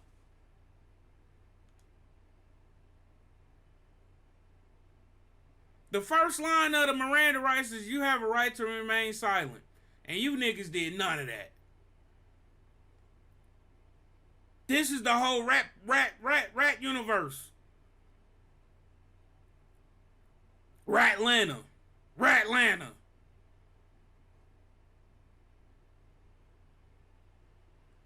Y'all niggas should be ashamed of yourself. Now I'm gonna see how this play out in the future.